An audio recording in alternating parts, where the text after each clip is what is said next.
Good evening, everyone. Thank you for your patience. It is 6:05, and at this time I will call the April 25th, 2019 meeting to order. We'll call the roll.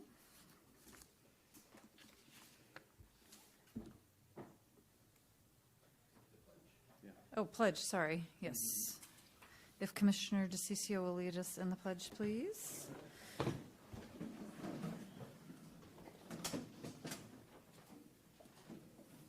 I pledge allegiance to the flag of the United States of America and to the republic for which it stands, one nation, under God, indivisible, with liberty and justice for all.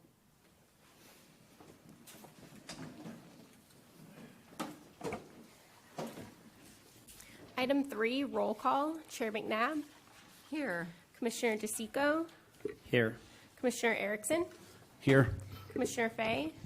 Here. Commissioner Rutherford. Here. Item 4, approval of the minutes of the March 28th, 2019 meeting of the PRC. Does anybody have any comments, changes, or additions to make to the minutes from last month's meeting? I'll motion to approve. I'd like to second that. Call for the question.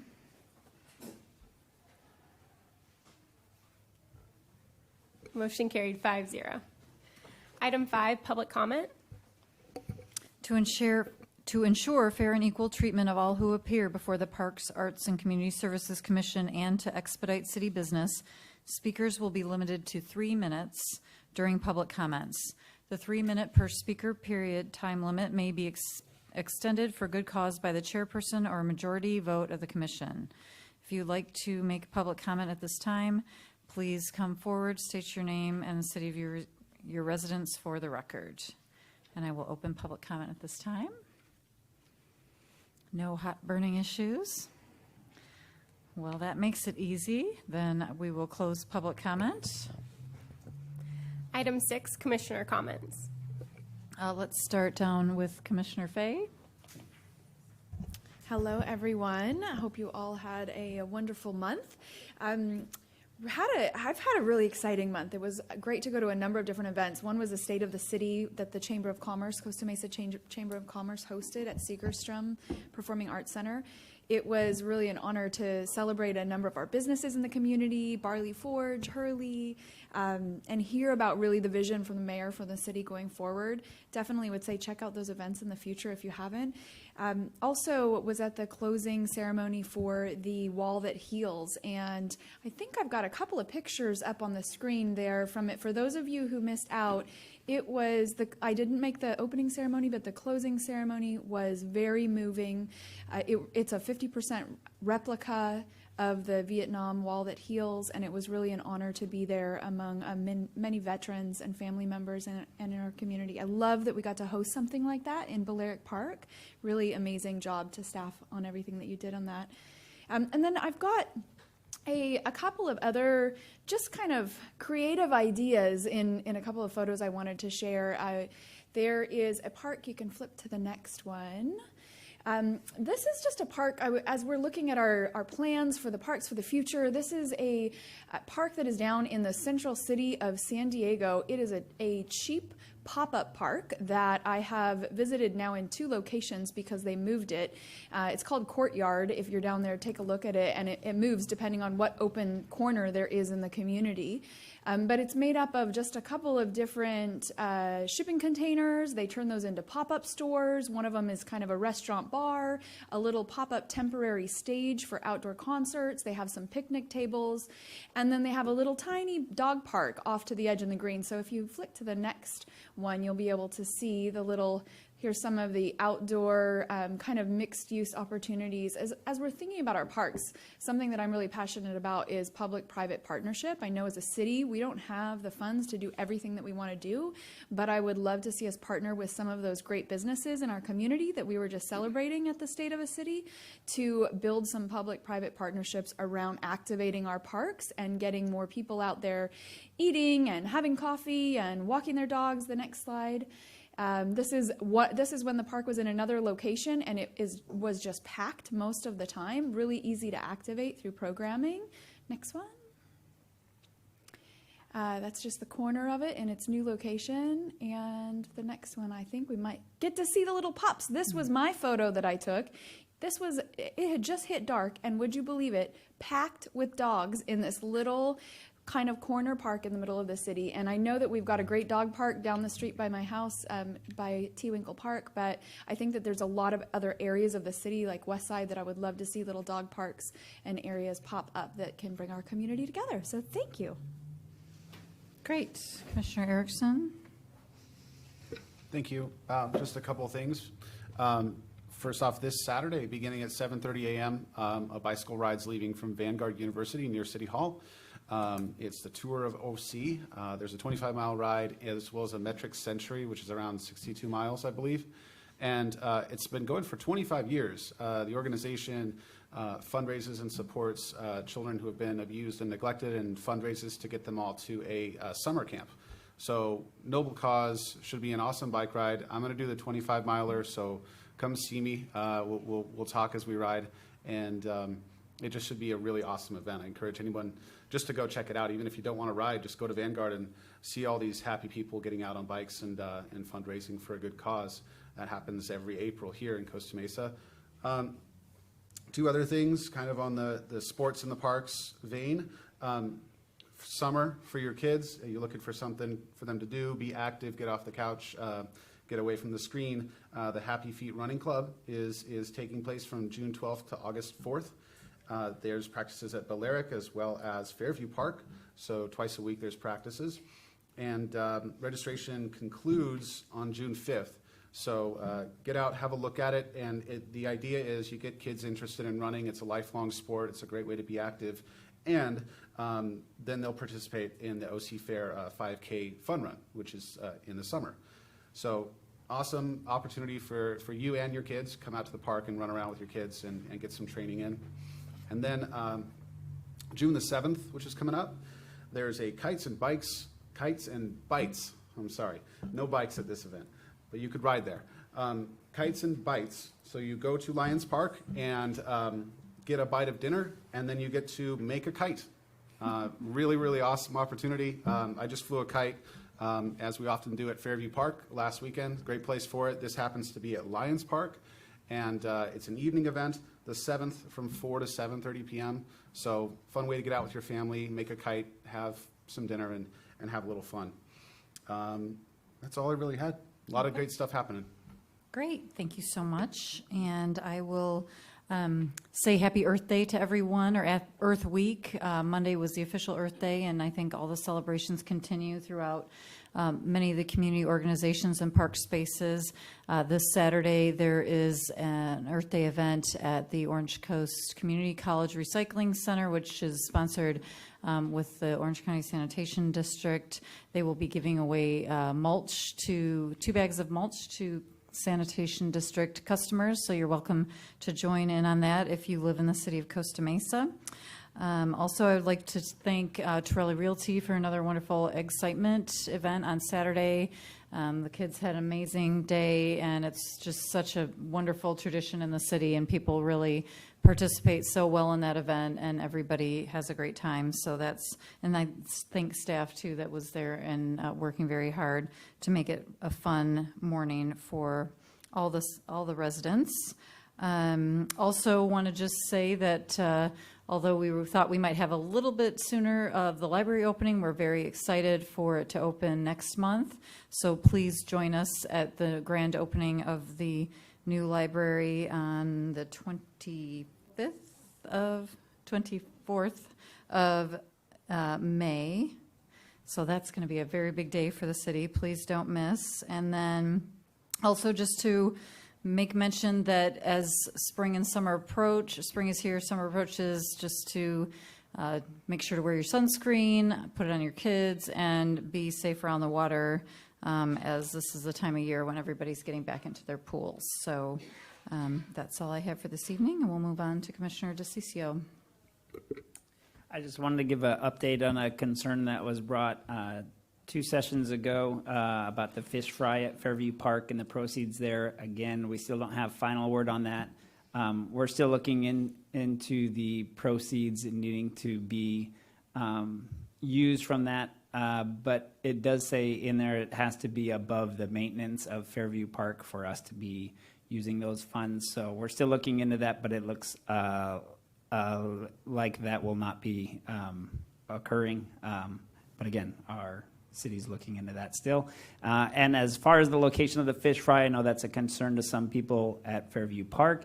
And we are definitely looking to move that back to Lions Park, in which you'll be able to see a great presentation tonight on some of the changes that we're making to Lions Park and that area around there that should be really exciting and allow us to bring that fish fry back to that area in the future.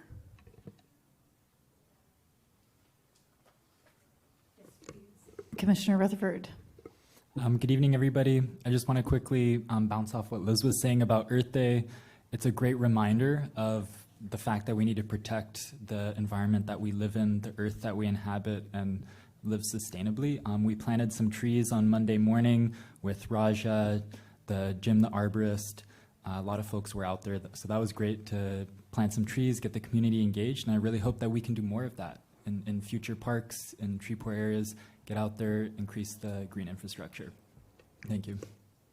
Yes, I will say thank you for the new trees. By the time I got over there to participate, you guys were very speedy because I was there by 9:30 and it was done. So good job.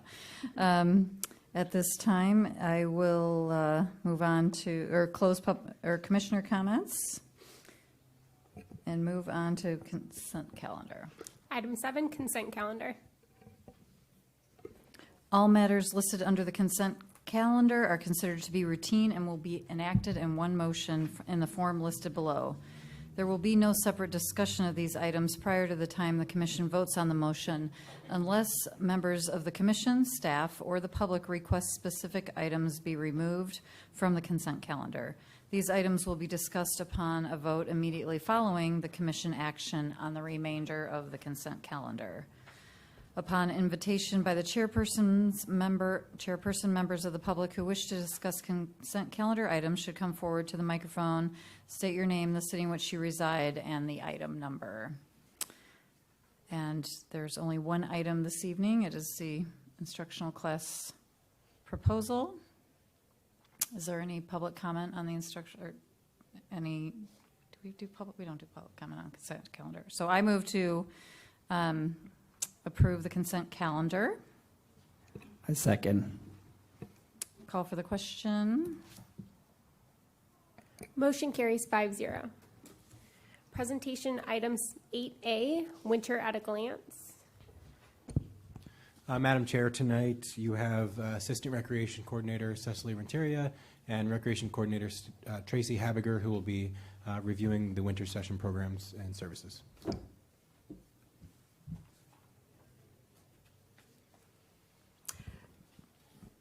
Good evening, Chair and the Parks, Arts, and Community Services Commissioners. My name is Tracy Habiger, and tonight our presentation will provide an overview of the Parks and Community Services Department's winter programs. The Parks and Community Services Department is proud of the youth programs that we offered over the past winter season. These programs included ROCKS, Recreation on Campus for Kids, President's Camp Costa Mesa, LEAP, Learn, Explore, and Play, Youth Basketball and Cheer, Teen Program, and Mobile Recreation.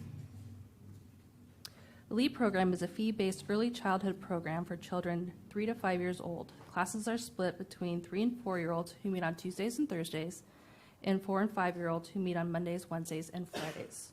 An average total of 66 participants partook in activities that included cooking, science experiments, music, guest speakers, and crafts. The ROCKS program is also a fee-based program, which is held after school at 11 Newport Mesa Unified School District elementary school sites. During the winter, 856 participants were provided homework help, group games, arts and crafts, and sports. In addition, 9 sites received a free daily snack provided by the district's National School Lunch Program, which consists of a food and drink component. The fee-based President's Week Camp Costa Mesa met during the holiday week in February and was available to children in kindergarten through 6th grade. Filled to capacity, these 50 campers actively participated in group games, sports, and arts and crafts. The highlight of the week was embarking on trips to the Fountain Valley Skate Center, the Aquarium of the Pacific, and Big Air Trampoline. Children in grades 1st through 8th who were enrolled in an after-school program were able to participate in the free youth basketball and cheer program. A total of 223 participants were enrolled, with 177 participating in basketball and 46 participating in cheer. Games were held on Saturdays at T. Winkle Middle School and the Downtown Recreation Center. The league once again partnered with the Los Angeles Clippers, who provided jerseys and coaching and instructional player clinics.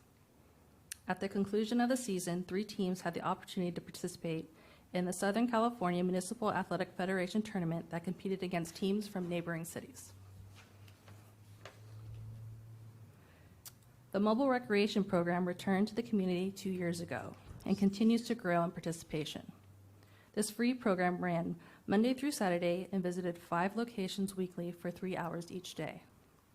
These locations included Shalimar, Jordan Park, Pamela Lane, Fillmore Way, and Lions Park, which was visited twice a week. The program served over 460 children throughout the city and provided activities such as homework assistance, sports, arts and crafts, and a mobile library. Now Cecily will continue with the presentation as she discusses the Downtown Recreation Center.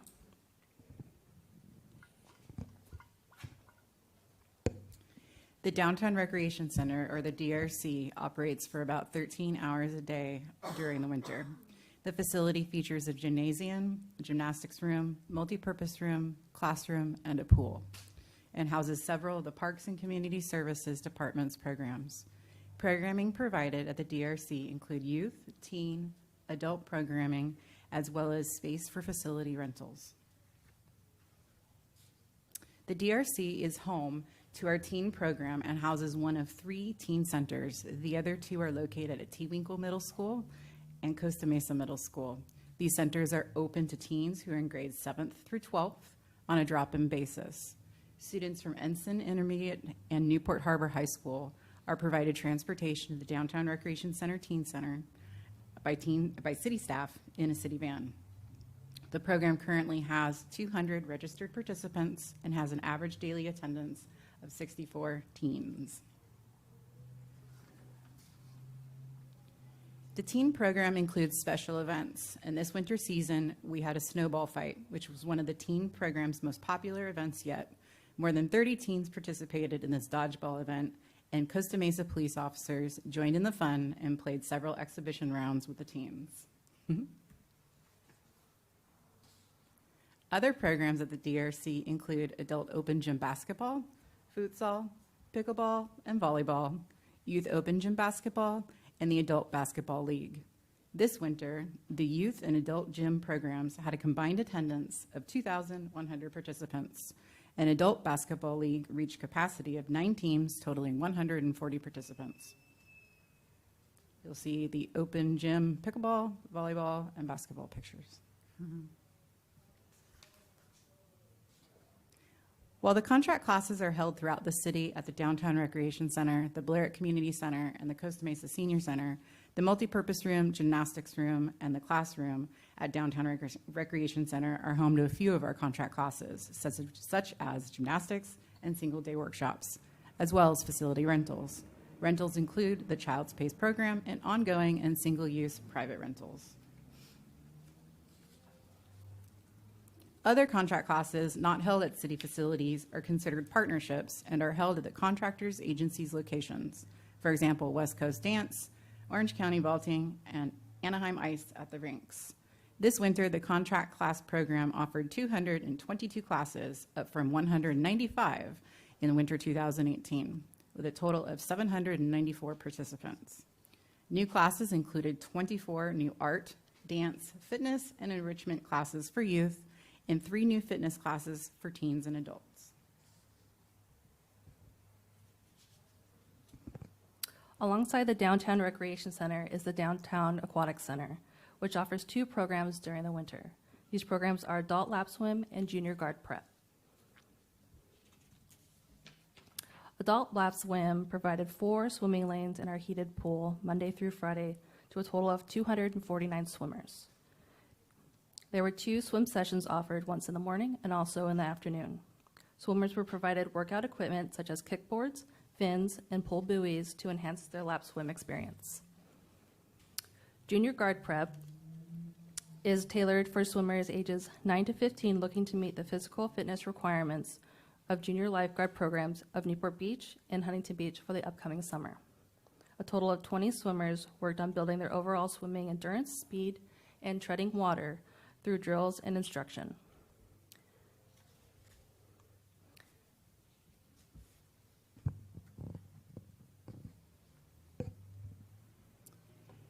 Currently, the Senior Center has 2,200 active members, where membership is free to people over the age of 50. This winter, the center provided an array of activities, health and wellness presentations, health screenings, community trips, special events, and fitness classes. For some of these programs, the center partnered with agencies such as Hoag Hospital, Human Care Options, Orange County Health Care Agency, and American Association for Retired Persons, or AARP. The center held more than 20 presentations and workshops on topics such as brain health, cell phone training, and AARP Smart Driver.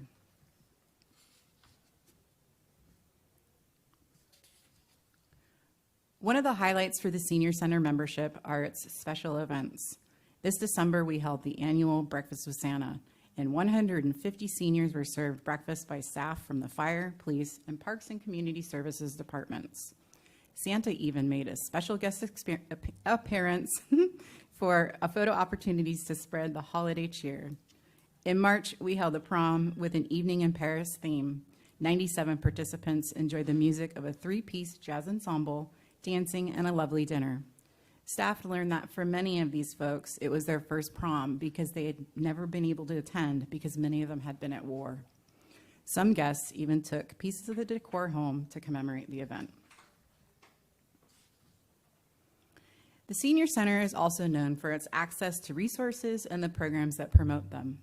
2 that were held this winter were the On Par Social, which stands for On Programs, Activities, and Resources.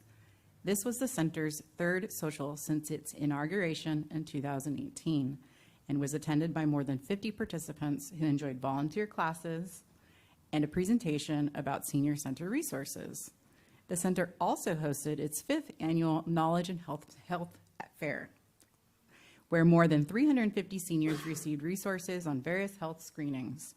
Agencies such as Hoag Hospital, Braille Institute, and the Donald Dungan Library were in attendance.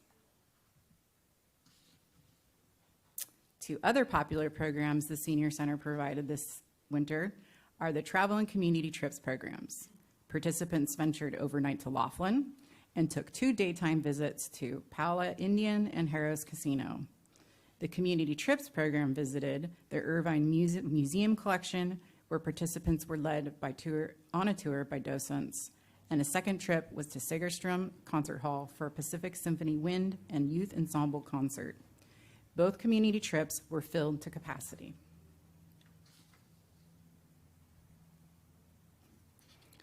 Another popular program is the World Explorers program, which has been running for about a year now. This program provides an opportunity to enjoy the benefits of traveling for those seniors who are unable to travel for themselves. Members who have traveled present their slideshow and answers viewers' questions. 30 people attended this winter's presentation to travel throughout the European countries of Portugal, Spain, France, Germany, and Austria.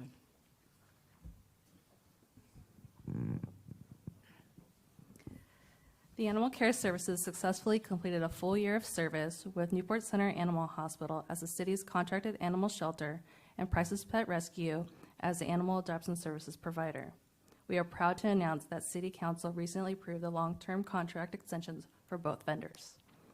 Animals are impounded for a minimum of 7 days at the shelter, and photos are uploaded on the city's website for owners to be able to locate their missing pets. While in the shelter's care, animals received a veterinary examination, which included vaccinations, a microchip, and were spayed or neutered. A total of 149 Costa Mesa animals were sheltered this winter, and a total of 44 animals were returned to their owners. Adoptable animals are then transferred to Price's Pet Rescue following the 7-day hold. Local adoptions may be facilitated at Price's Pet Rescue's new adoption center, the Orphanage, here in Costa Mesa. A total of 98 Costa Mesa animals were transferred to Price's Pet Rescue this winter, and 191 of Costa Mesa's adoptable animals found their new homes.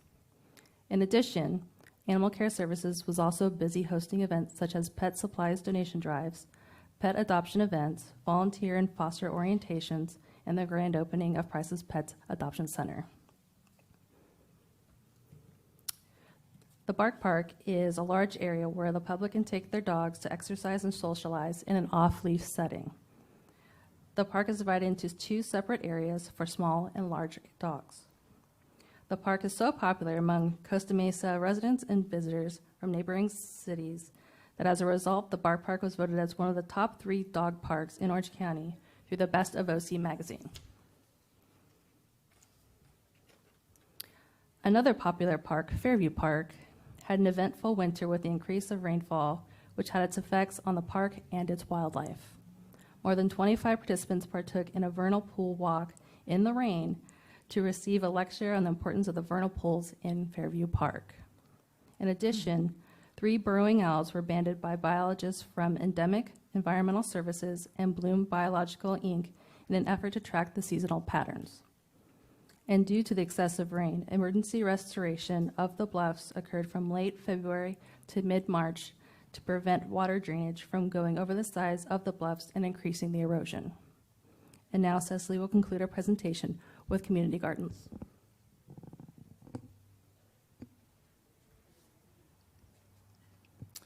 The city has 2 community gardens with a total of 102 parcels, 60 at Del Mar and 42 at Hamilton, one of which is dedicated to the Costa Mesa Senior Center. This January and March, we hosted 2 of the 6 work parties for the year. Work parties are not only opportunities to fulfill the annual 4-hour community service requirement for gardeners, but also an opportunity for gardeners to meet, work with, and socialize with other gardeners and city staff. This winter, we also created some new ways to communicate to our gardeners. First, we updated the kiosk at Hamilton by repainting it and hanging a waterproof locking display case. Second, we began publishing a monthly newsletter which includes how-to articles, announcements, gardener spotlights, and more. Overall, our department had a busy winter season, and we enjoyed all of it. Thank you, and this concludes our presentation. Thank you. That was phenomenal presentation, and what an amazing community we have to have so many wonderful opportunities for the community to interface and have low-cost options for recreation and being together in our community spaces. So thank you, Ms. Renteria and Ms. Havinger. That was fantastic. Would any of the other commissioners like to make any comments? Maybe I did have one question about child space. Is everything continuing on the same there with the new library, and where is still going to be housed at the DRC? So everything. Yes, Madam Chair, we're currently in a lease agreement with them where there are no changes anticipated at this time. They'll continue to utilize that room at the Downtown Recreation Center. Okay, great. Well, thank you again. That was really, really well done. Great. And moving on. Item 9, old business, no items. New business, item 10A, proposed improvements for Lions Park Playground. Here we go.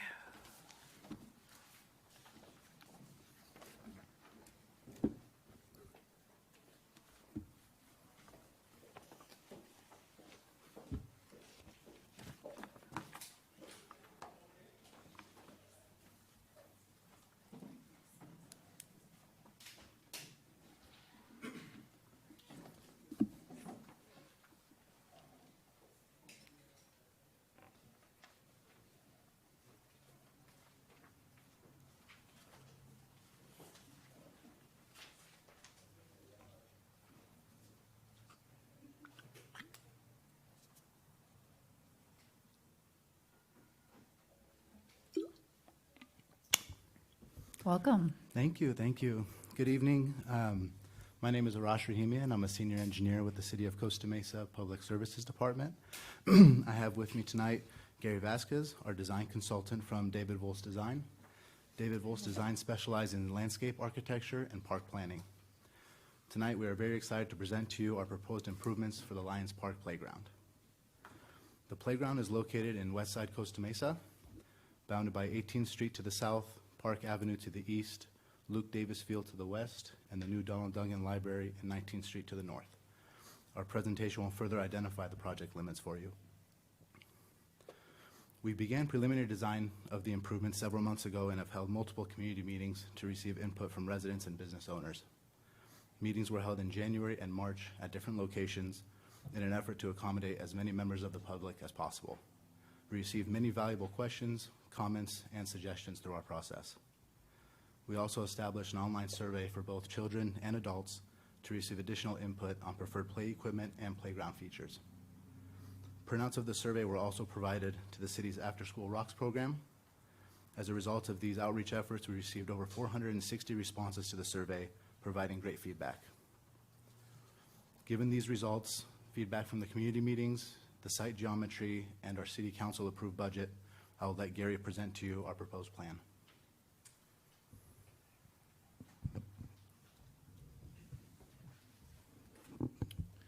Thank you. Good evening. I have about 15 slides I'd like to present tonight on Lions Park.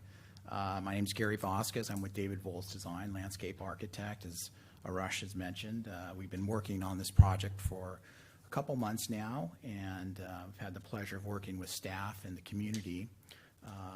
As Arash mentioned, we've had a number of community input meetings, and they've been very helpful in helping us generate the ideas I think that we'll be presenting this evening.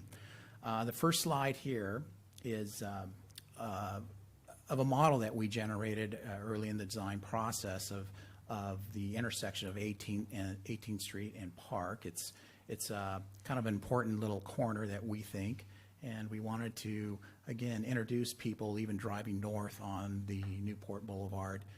If they glance on over, this is probably what you would see, the introduction, a welcome sign to Lions Park with a nice design identity marker with airplanes, because it is also known as your airplane park.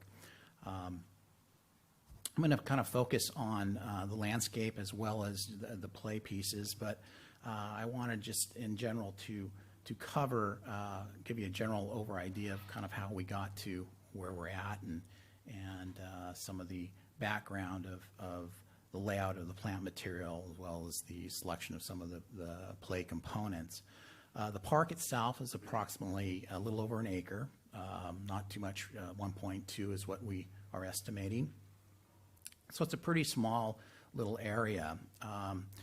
Being that you're building this beautiful library north of the site, part of the way we approach some of the planting, reflects something that would complement the plantings that you see north of the library. So we wanted to, we took that into consideration. I'll go over that in a few other slides. But the park itself, in general, we have this kind of formal,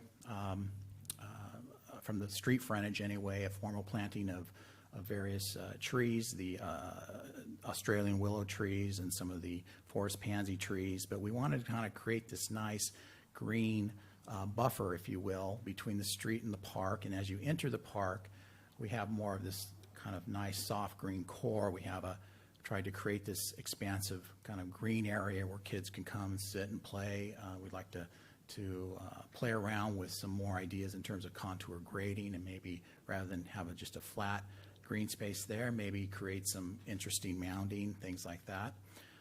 We are proposing in the lower left-hand part of the slide a new restroom building, and we have a picture of that. In the park, I think it's going to offer a lot of a nice space for the community to come, sit, rest, watch their children play. We have numerous benches and opportunities for seating around. We have shade structures, large group picnic facility with barbecuing opportunities there. Drinking fountains, one drinking fountain, excuse me, and a few areas for for bicycle parking as well. So I'm going to talk a little bit now about the playground itself. The playground is probably about 50% larger than what was there. What we heard from the start was that the Phantom jet, the existing jet, will remain there. So that was kind of the focal point, and we wanted to even maybe play around with that and build a theme around that aspect. So the playground that we've come up with, that's kind of evolved over the past couple weeks, past couple months anyway, is a playground I think that offers a lot of play value for children that are 5 to 12-year-old, the older kids, as well as children that are 2 to 5, the younger toddlers, as well as a small separate area where we incorporated sand play, and that was some feedback that we received from the community, and I can go over that as well. First of all, the main play component you see in the lower right is a piece of equipment that offers quite a bit of play value. The survey that the city staff conducted, this was, I think, ranked pretty high as far as what interested the community.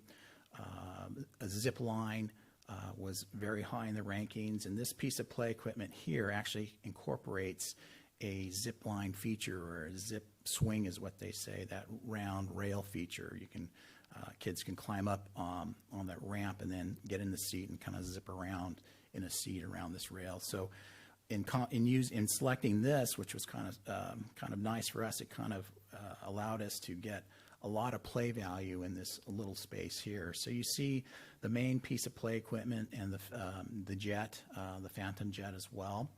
I should say the various different shades of blues and grays that you see on the floor plane is an important part of building this theme. I'm trying to explain to you about using the Phantom jet and maybe carrying that plane theme throughout the park. But it is an image, if you will, of a aircraft carrier kind of steaming through the waters in the various colors of blue.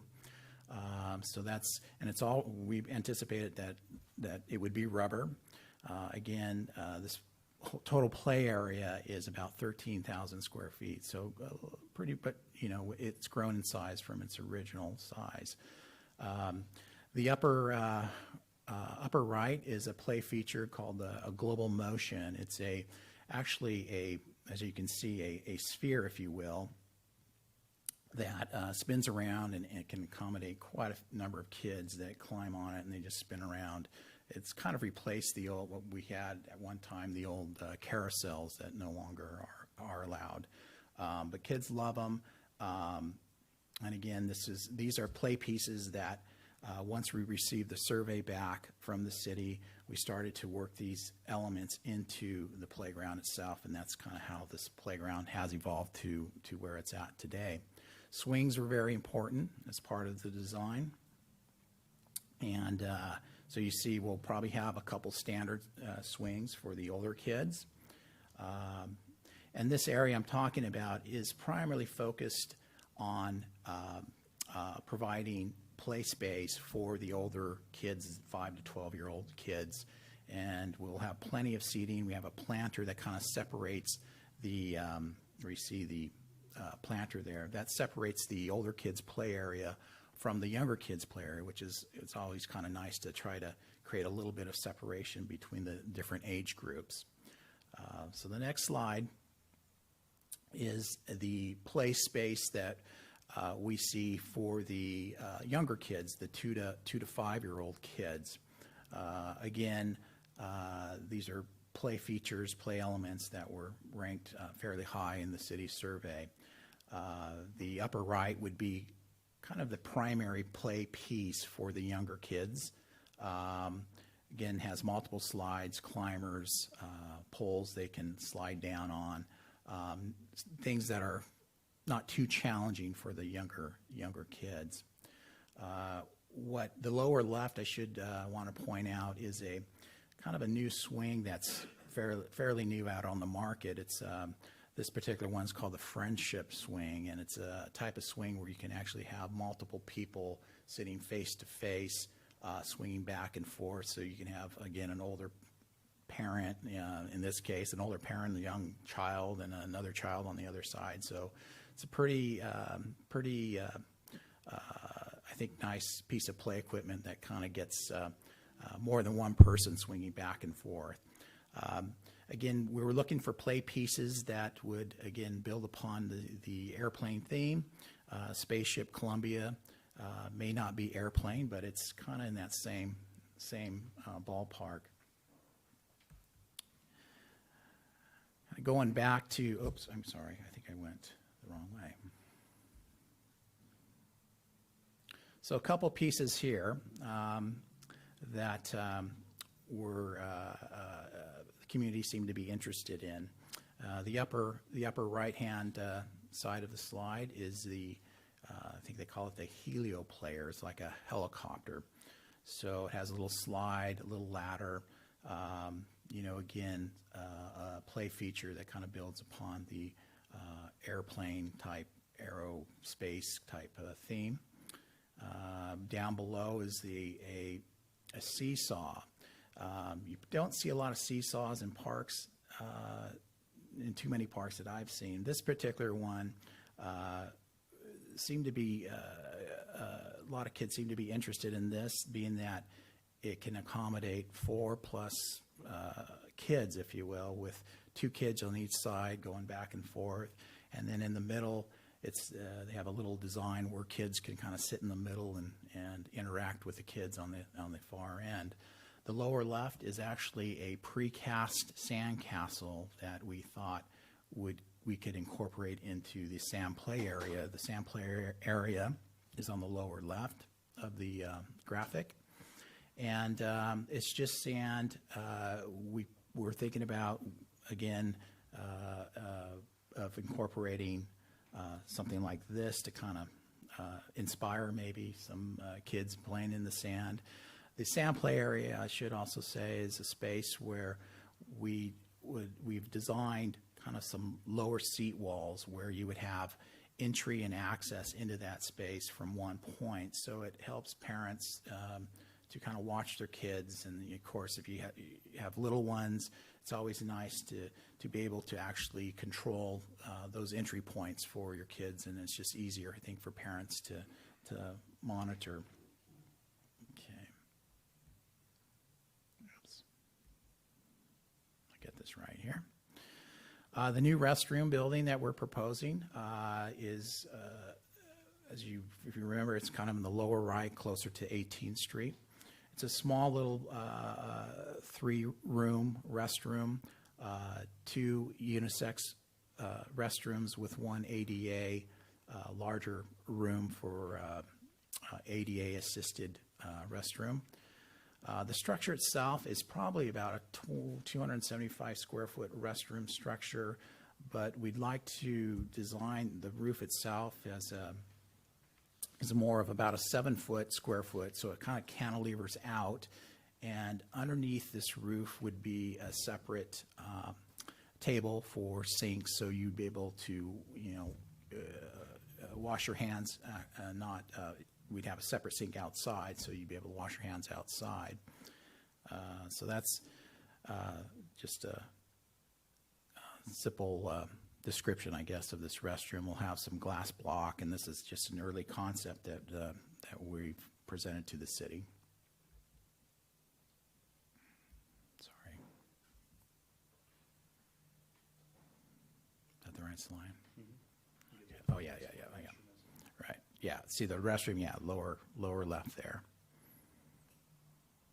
And we also put that restroom right up right up against to the left of that restroom is the baseball field. So that restroom goes right up against the fence, and so it kind of keeps any hiding places between the fence and the restroom itself, non-existent, I guess. So that's why it's right up against the fence. So a little bit about the plant material. As I mentioned, I think it was really important to consider what was happening with your new library being constructed, and we did have a plant list of the plant material being used on that particular project. So we thought it was pretty important to kind of maintain that continuity of plant material. A lot of the plant material that we selected, the trees as well as the shrubs and ground cover, you'll find at being planted at your new library site. So we didn't completely change the whole planting scheme, if you will, but we did borrow quite a bit from the plant palette at your new library. One of the new trees that isn't on the library plant list is the arbutus, the strawberry tree, the upper left there. It's evergreen, it's real nice, and the to the right of that is the Australian willow. And if you remember, I'll go back real quick, along Park Avenue, along 18th Street, that's where we're proposing the Australian willow tree. And again, it kind of mirrors what's happening north of the library site with the use of those particular types of trees and the tree wells and all that. So again, that's kind of the continuity I'm talking about. Behind the Australian willows, the lower left, a nice deciduous tree. It's called the Cercis cadensis. It's forest pansy. It's a small tree, but it offers quite a bit of foliage, and not just the color of the foliage, but the blooms before it flowers or before the foliage comes out. It has almost these cherry-like tree blooms. To the right is Colotaria. That's a tree that is being used at the library site itself. We wanted to introduce a tree that was kind of a stately tree, and again, we selected this Phoenix dactylifera. It's a date palm, and we're just using it selectively in the core of the park around the group picnic area. I think we're proposing maybe 6 or 7 of them. But again, it's a tree that probably you won't see on the library plant palette, but again, it's a tree that we see, fits that core around the playground, around the group picnic area. Another nice tree that we borrowed from the library palette is the Mexican sycamore tree. It's deciduous, very similar to the native California sycamore. Lower right is the Chinese pistache, and we have a few of those also in the lawn area.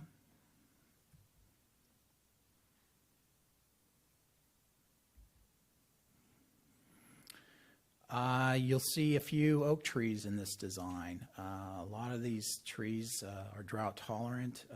Most of them are drought tolerant. The oak in particular is a nice stately drought tolerant tree, but we've used those in our entry points of our park. Again, a tree that's being used at the library site as well. Some of the understory shrubs and ground cover we're proposing. The acacia, the cousin it, in the upper left there. The Baccharis pilaris, the dwarf coyote bush. The island bush poppy, the lower left there.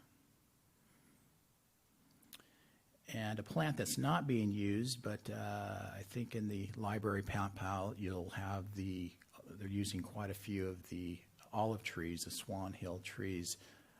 We're proposing a smaller shrub, in this case what they call the little dwarf ollie, but it has the olive leaves and it gets 4 or 5 feet round, so we're kind of using that as a nice kind of evergreen, silver green plant as an understory plant. Some of the more native drought-tolerant plants you see there are the rhamnus, the Italian buckhorn, the California coffeeberry, works well in combination with the oak trees. A couple different rhamnus, another California coffeeberry, the ribes, the white flowering currant, again a nice plant that works well with some of the more natives, the sycamores and the oak trees. We also threw in a pretty recently new variety of rose called the ice cap. Everybody's familiar with the floribunda. This happens to be one of the roses, part of the same family, but just blooms a little bit more prolifically, keeps a little bit lower to the ground. We thought it'd be a nice plant to add some color in certain areas of the park. And of course, we have a lot of different ornamental grasses, as you see there, the blue granum grass, the cane blue stem grass, the slender sedge. And I think of the 20 shrubs that we're proposing to use, I think close to half of them, again, you'll find in the library palette. So we're borrowing from that library palette and trying to enhance it a little with some alternative plants. And here's a few succulents, the agave tenuata, foxtail agave, and some aloes you see below that you may have noticed quite a few of the aloes, the coral aloe in particular, are flowering right now. They look pretty stunning. And the grass, we're using the same hybrid type Bermuda grass that they're using north of the library. The lantana, again, for color, ground cover. The California bulrush, and a few other ornamental grasses that we see kind of planting in masses. And I believe you've seen a conceptual shrub and grass and planting plan to kind of give you an idea of how we plan on using those grasses. So that's kind of the plant background of the planting plan that we've developed so far, and hope we're moving in the right direction. So that pretty much concludes my presentation, and I'd be happy to answer any questions. Thank you. Thank you very much. It's an exciting project. We certainly are thrilled that it is coming forward. At this time, I will open it to public comment and invite any members of the community who wish to speak on the Lions Park project to let us know your feelings. Welcome, Mrs. Eschendorf. Thank you. It's more beautiful than I imagined. It's really exciting. And I'm hoping that the commission will approve the playground conceptual plan. Just imagine, Disneyland is Anaheim's theme park. Irvine has the adventure playground and Castle Park. And Newport Beach has the lighthouse. And we're going to have a real Lions Park. And you can use that in your marketing. Mm-hmm. We have our own, come to our theme park for free. But just a couple of things. I just wanted to ask. One question is, based on the size of the park, will the restrooms that you have, is that a usable size to have what you're proposing? I'm not quite sure. I don't understand that part of the parks, but 2 facilities for the 13,000 square feet, looking ahead and how we'll be using that park in the future, or will there be space when we bring perhaps concerts in the park there to bring in portables? Not quite sure. The other thing is, you can see that you really thought a lot about artistry. You've got color, you've got height, you've got a lot of things that draw your attention. Will you consider that with the bike racks, using some kind of airplane in the theme for the bike racks?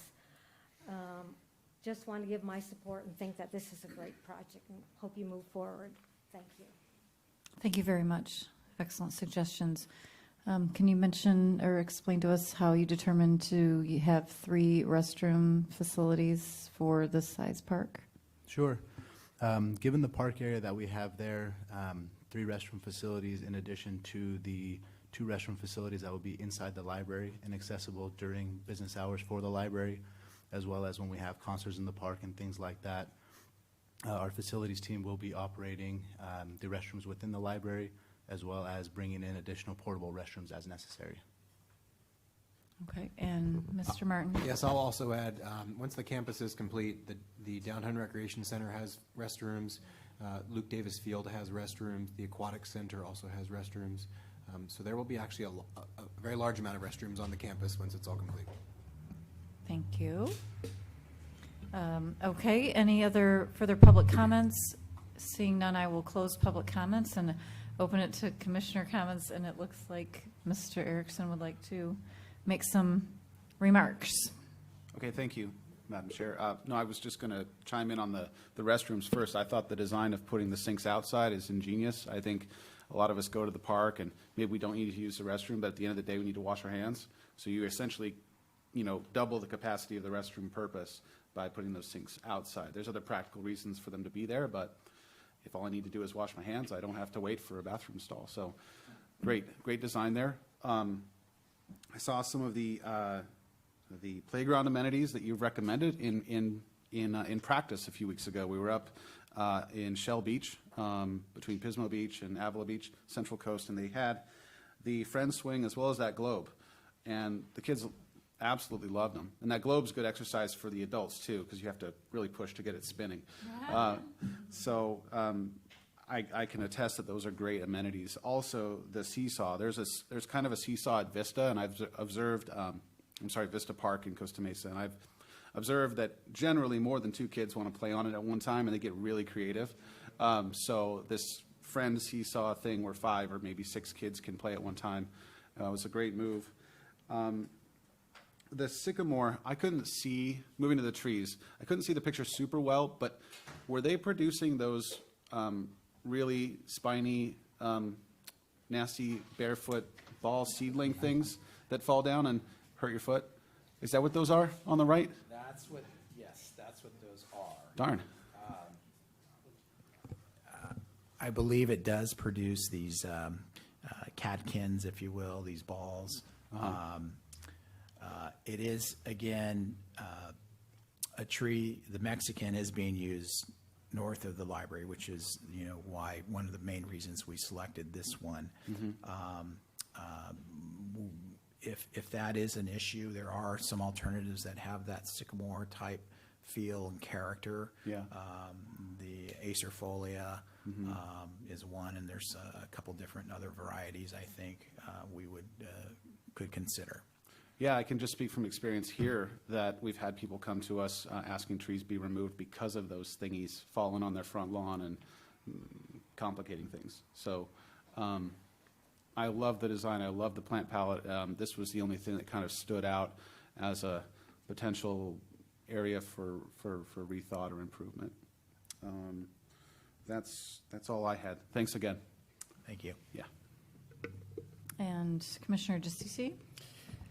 Yeah, I just want to applaud the city for getting community feedback on this first. That was really wise to get multiple adult events, but also to get children input as well, as ultimately that's who's going to determine the success of these play elements. So, and I applaud you for listening to what the people had said. You did a really good job incorporating a lot of their preferences, both for the play equipment as well as having a theme. A lot of people wanted a theme, and obviously with the airplane there, even to the design of the rubberized part being like an aircraft carrier. That was really just shows you give a lot of thought to what the public wanted, and I applaud you for that.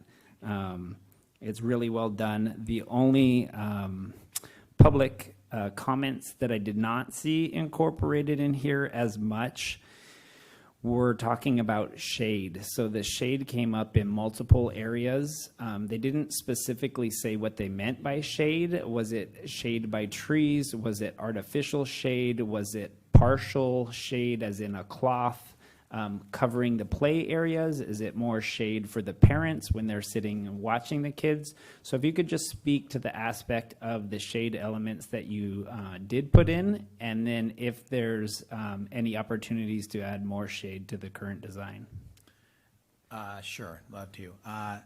We currently are proposing some shade structures, primarily over the group picnic area. If you will, I can point to that area. I'll just Kind of the middle there, right?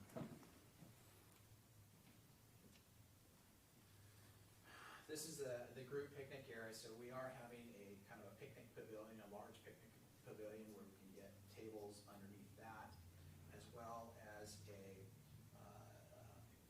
shade. It's not a we aren't proposing a canopy, it's more of a rigid structure that has even a curved type roof that complements or is similar to the curved roof that you saw in the restroom. So the roofing that you see you'll see on these shade structures will kind of be similar in terms of that kind of curved roofing on top, but they're rigid structures with steel posts. But we have a shade structure here with some benches underneath here. Again, picnic tables underneath here.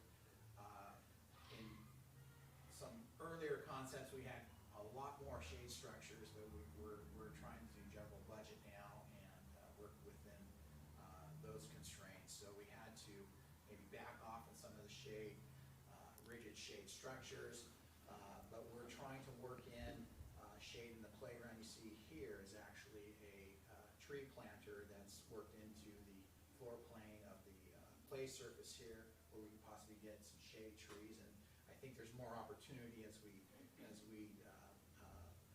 this evolves, that maybe we can get additional tree planters within the play surface itself. It kind of depends on the fall zones of the play equipment. Each piece of play equipment has a certain distance that you need to have clear for safety purposes.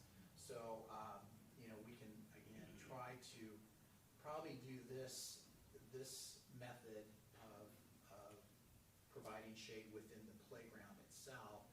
Just from a budget standpoint, might be more economical to do that as opposed to some of these shade structures that get a little pricey. I mean, there's plenty of opportunity to incorporate more. It's just kind of a matter of balance in the budget. So.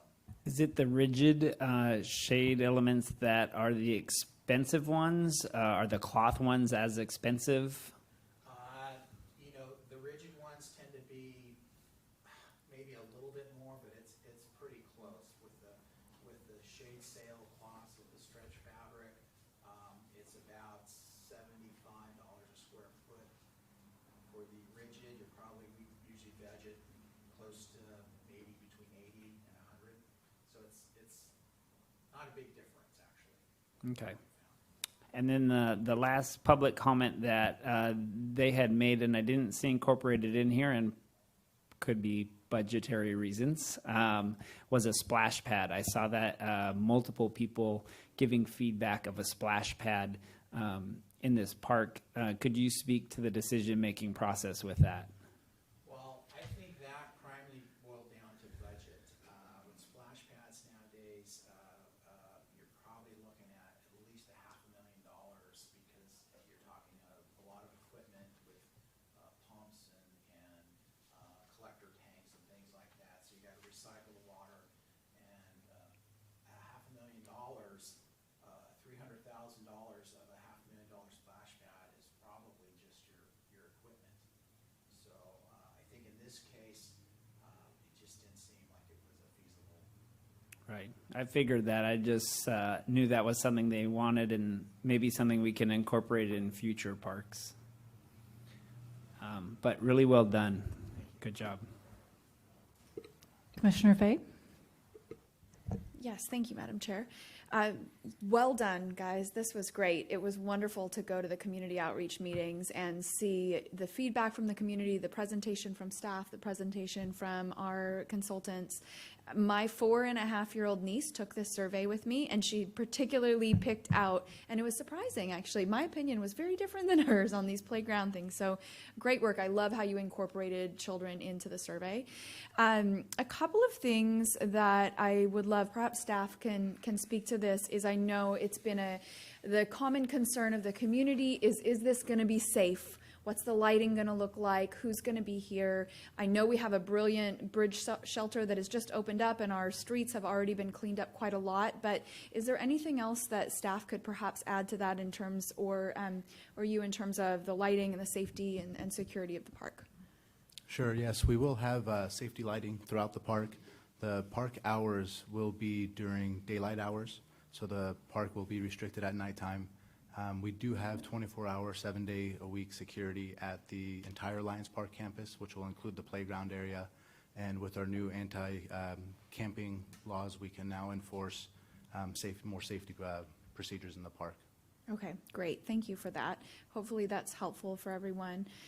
Just a couple of other questions that I had as we look at our bikeways and walkability, this is kind of a mid-density area. There's some single-family homes. There's also some mixed-use homes around there. What's the rationale on, and how many bikes can we place? It looked like it was only 6 bikes. That seems a little bit low if we want to really be increasing biking and walkability. Yes, we definitely want to promote biking and walkability.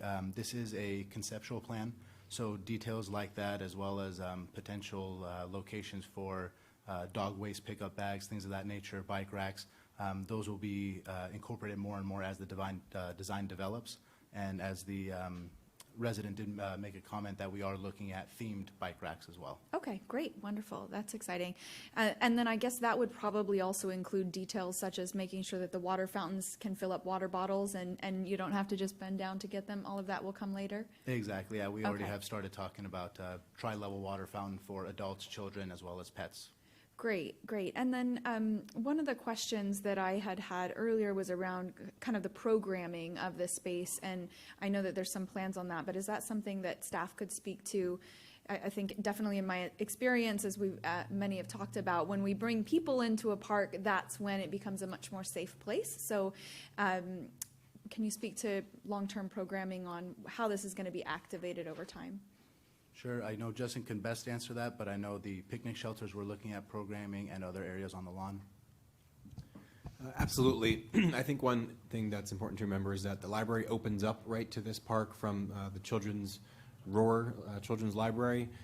That airplane is probably 15 feet from the wall of the library, so I believe the library will utilize the space. I know that from a programming perspective from the Parks and Community Services Department, we're first going to be programming the opposite side of the library because that's going to be done first, but certainly we plan to move some more passive things to this side of the library. While there are reading nooks on the other side, there are many more over here which could be used for that. Some small class workshops, as you approved a Tai Chi class as part of your consent calendar. Some of these grass spaces could be used for small classes like that as well. We also want to do some things with our seniors. It's not too far away from the senior center, and we'll provide some transportation down to this area. And we hope to do some type of multi-generational programming that involves young kids with seniors on this side of the park. Great, thank you. Then just also, I know we have our wonderful Bark Park over by Tewinkle, but just one last question around, is there any space for like a little corner Bark Park space? A lot of the feedback I've been getting from friends and family in the community is that they take their kids to the park and you've got a 2, 3, 4, 5-year-old, they're running in the park, and then someone's let their dog off the leash because the Bark Park's too far away or whatever it might be. So I'm just wondering, maybe there's another Bark Park around that we're planning for in that area, but is there any little corner? Doesn't have to be big like the picture I had shown before. That was no more than 100 square feet even, just marked off. But is there potentially any space to just get even a little corner where the dogs could play together? That was something that we can take under review. Some of the concerns that we did hear from residents, if we did consider a dog park like that, I'm a dog owner myself. Some is the smells that come from a dog park, some of the bacteria that could be associated with it, and some of the parents don't feel as comfortable taking their children to an area where they may be exposed to things like that. But we can definitely continue looking at it. Okay, great. I think that's about it. The only other question, just moving to the tree planting side of things, and perhaps we have some other comments on the trees overall. I know that, you know, seeing that we were needing to remove a number of trees was a heartache for me. But seeing that there's been a lot of plans to, you know, put in more strategic trees, could you just speak to that a little bit as to why we have to remove trees in order to put in more trees? Sure, yes. So we did meet with our city arborists and we did evaluate the existing trees. The majority of them, unfortunately, are in poor to fair condition. We only have a handful that are in good condition. One of those of which was dedicated by the Lions Club to the area. We were thankfully able to protect that one in its current location. The other, about 4 trees that are in good condition do fall where the picnic areas are laid out or where future play equipment is proposed. Given the constraints with the existing airplane where it is and preserving that historical monument, it didn't give us much ability to change the geometry of the site too much.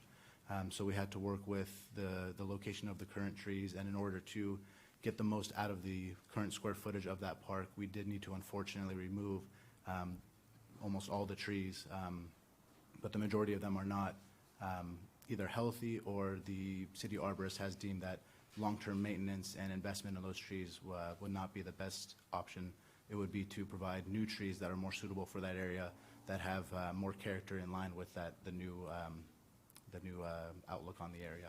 Okay, great, yeah. And the last piece is just I saw the date palms. They're beautiful. It feels iconic California, even though palm trees aren't really that native in California. To have something like that, the only thing I would say is, can we consider, you know, whether that's really going to bring any shade? I know in so many places we install these palm trees and then they're something nice to look at, but they don't really provide shade, to my fellow commissioner's point. So maybe that's something that you could look at as well. Sure. Commissioner Rutherford. I just want to start by saying, I have this printed out actually. I printed out the survey responses for all the surveys. That was my evening reading. And I just want to again reiterate that city staff has done an incredible job incorporating the priorities of all the residents in the park project. The only concern I had about that was that this is a very Latinx neighborhood, and there was a significantly lower response to the Spanish surveys. So I definitely think maybe there's more opportunity to outreach to that community. I sent questions to staff. I apologize if some of these questions are redundant, but I just want to go through, ask some questions, because I'm really concerned about the tree disposition plan. So maybe if I can just get more of your thoughts on that. Specifically, the trees that are in good to fair condition, is that an evaluation that's based on a cosmetic concern, the cosmetic makeup of the trees, or is that more based on the actual health of the tree itself, like those are trees that will not survive 5 to 10 years? Can you talk a little bit more about that evaluation? Yes, it is more health related. Cosmetics do come into play, of course, but those that are fair to poor are based off of health. And our city arborist has deemed that they are not the best investment for the city to attempt to either keep those and long-term have those and plan for them to be healthy and thriving, as well as for safety reasons as well. They may be in areas that are next to walking paths and children play areas, and given the amount that they may be leaning or the health of the trunk of the tree, the recommendation is to remove them. Okay. And so when you talk about leaning trees, I know we're talking about shade concerns as well. In your perspective of cost, does that mean the cost of maintaining an existing tree will be higher than the planting and everything associated with a new tree? It's the likelihood of that tree surviving and thriving long-term. Because I know you had talked about a little bit the layout of the trees and how some trees needed to be removed to make room for the new trees that are coming in. But I did notice a lot of trees like T7, T8, 9, 10, 12, 17, 24, they're on the edge of the park layout. And it kind of looks like you're also proposing to plant new trees in along that edge there. Was there an effort to integrate, you know, that green buffer zone on the edge of the park with those existing trees? Or are you just taking all those trees out? No, we definitely did make an effort to utilize the existing trees. I can let Gary speak to more of that, but Usually it's a result of the root system that doesn't cooperate with the hardscape improvements that we're proposing or the rubberized surfacing that's in that area. Is there anything else that you wanted to add? I think you covered pretty much from the health standpoint. When we went out to do the tree evaluation, it was purely from an aesthetic standpoint, visually. The city did arborist follow up and take a look and made, as Rashid mentioned, his recommendations for those trees as well. The trees you're talking about along Park Avenue, a lot of them are pines. I think half of those, 7 of those, I think we had considered in fair condition, and then the remaining ones in poor condition. But again, when we started to, again, get into the design and take a look at the continuity of the overall planting scheme of the park site and how it related to the planting scheme of the library, again, we thought, well, that's also part of it as well. I mean, to be honest with you, it's the trees weren't in great condition, and if you want to maintain that symmetry, that I think that visual appearance that you'll see as you drive down Park Street, I think that was one of the reasons I think also that we wanted to remove those trees. And so a follow-up question to that is if the tree's in fair condition right now and it's not immediately in danger of dying or posing a health risk, is that something that could be preserved and included and then removed at a later date? Is that how that process typically works? Or if there's an opportunity, do you just try to remove an unhealthy tree as soon as possible? Again, I'd probably leave that to the arborist to make that decision. It's a structural thing with the trees. Again, as a landscape architect, I'm kind of more looking at the overall appearance of the tree. But I think the city arborist would probably need to make that call. And then my last question about the tree, or second to last question about the trees, was the planting ratio. So it looks like there are 60 new trees proposed, and there's proposed removal of 25 trees. And as I mentioned to staff, I think that's something, if we have that 3-to-1 planting ratio, we want to make sure that's enforced in every park. And so I know it's been mentioned that maybe the trees will not be planted at this park specifically. Can you speak to that at all?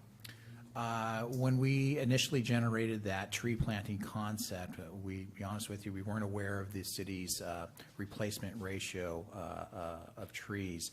I think we are proposing currently with this planting concept to put in 68 trees. So we're close to the 75 trees. I think that would be required for every tree we remove. 3 trees would be replaced. To incorporate an additional 7 more trees, I don't think would be an issue and difficult to achieve at this site. So. And if I may add to the question about the pines, we've been suffering for the last 10 years a significant loss of pines. Some of the pine trees that are considered in fair condition now, I can't be a forecaster of the weather, but in Southern California, pines are throughout all of Southern California, as well as our local mountains, pines are decreasing in health at a rapid pace, and they can pose potential hazards. So where we have opportunity to remove unhealthy trees, sycamore trees, which I really love, are also now a problem tree with shot borer beetles and infestations. So as sad as it is, we do have to remove some majestic trees. We make efforts to replace those trees with trees that will add shade. And on this project, as we have spoke a little bit, the city will make every effort. We have other parks that are low on trees. Wacom Park is one that particularly has a lot of space where we are looking to plant more trees. And to offset the number of trees not planted in this project, trees will be planted in other parks throughout the city to make up that loss. And my last question about the trees was about the palm trees. I know, based on review of previous material that's come before the commission, that palm trees may be more expensive to water and maintain. Can you speak to that at all, if there's a cost difference in maintenance between the date palms and other trees that you're planting? In terms of cost maintenance, working with our maintenance division, they didn't have any concerns specific to the date palm. Bruce, do you have any specific concerns? Commissioner Rutherford, you are correct that the palms are trimmed on a more regular cycle than our other trees, and that is more for safety reasons, because we all know that when you let palm trees grow, they get the big hanging, dried up limbs that can fall and pose as a hazard. Other than that, they're actually quite easy to maintain. And they are very resistant to most weather.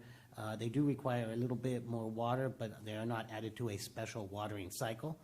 Once they are established plants, they can take care of themselves with any sort of ground cover, like we used on Harbor Boulevard. There is no special watering for all those palm trees that were recently added just a couple of years ago, and they're all doing very well. I guess I maybe just want to turn it back to my fellow commissioners then about the 3-to-1 tree ratio, because you said, Gary, that you might be able to include a few extra trees in this park specifically, even though I totally hear you, Bruce, there's going to be more trees in other parks. I'll probably, come out and maybe help plant them with you. Maybe I'll toss it back to y'all. Can we make a motion to fulfill that 3-to-1 tree ratio in this project? Even if they're smaller trees, younger trees, I think we should really try to stick to that. So I'd like to motion that we do a full 75 trees. Okay.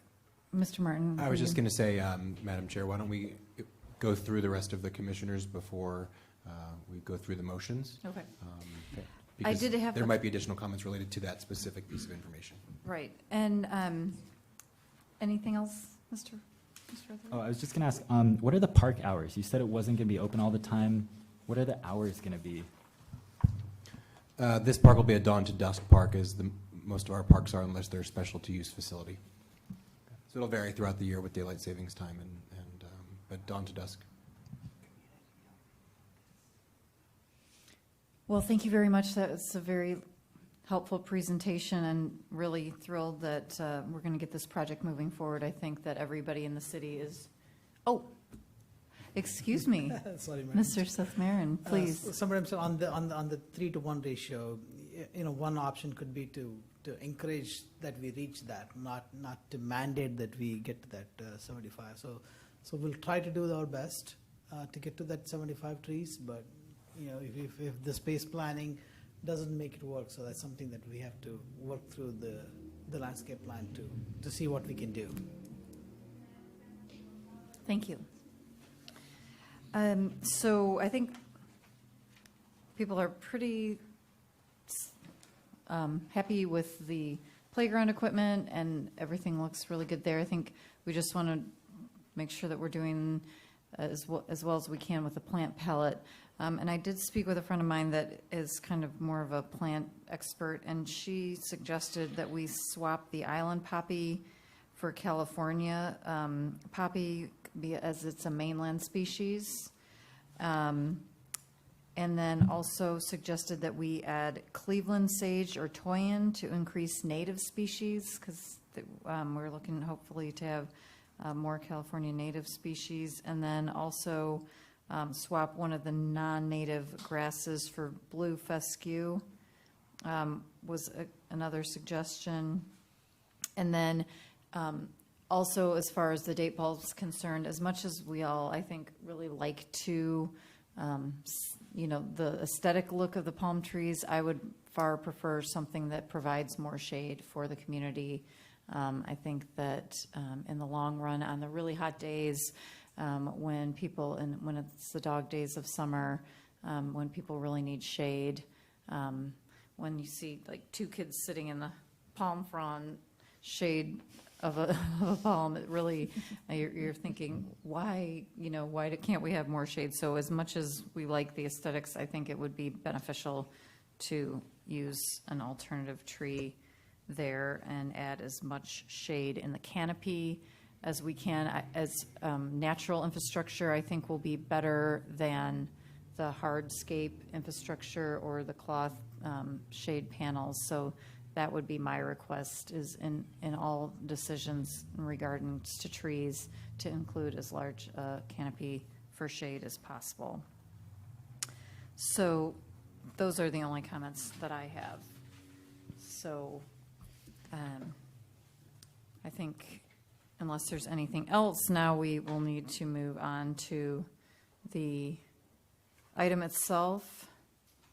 We're going to I move to approve item 10A. With the caveat that Mr. Seth-Marin offered, that we increase the tree count to as close to the 3-to-1 ratio as we possibly can. I'll second. And any other comments or questions? We'll call for the question. Can I make a quick comment, Liz? Certainly.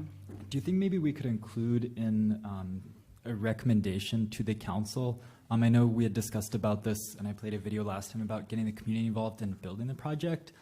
Maybe not for the playground itself, but with the planting arrangement, the landscaping. Do you think you can look at ways to get the community involved in that, bring them out? Cool. Very nice suggestion. Commissioner Erickson. Thank you, Madam Chair. Just to restate what I said before about the Mexican sycamore, I do believe there's probably a better alternative that wouldn't bother too many people's bare feet. And I'll leave it at that. Thank you. Okay, I will call for the question to approve. The motion carries 5-0. Yay, thank you. Thrilling.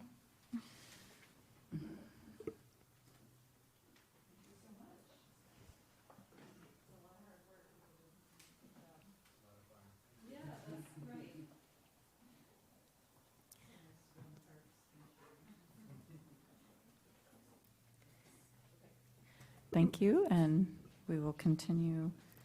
New business item 10B, review a proposed capital improvement program, CIP, for fiscal year 2019 through 2020 through 2024, 2025.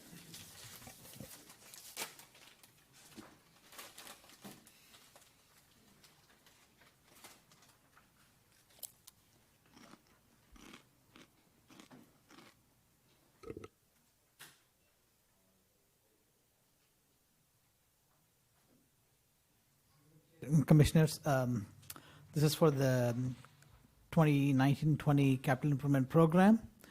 I'll start off the presentation and then hand over to Bart to continue with the CIP program for 2019 and 2020. So we currently have, the current active, the CIP program. We have 74. We started with 74 projects. And as of end of last year, we still have 14 that haven't started and 43 were underway. So we have a robust program that's already ongoing right now. So what we are looking at in the future, like 1920, would be added to that list. Just to highlight some of the park projects that are, apologies for the spelling error on this, Pinkley Park. Or we have many park playground equipment and other projects that are underway right now, or some have recently completed.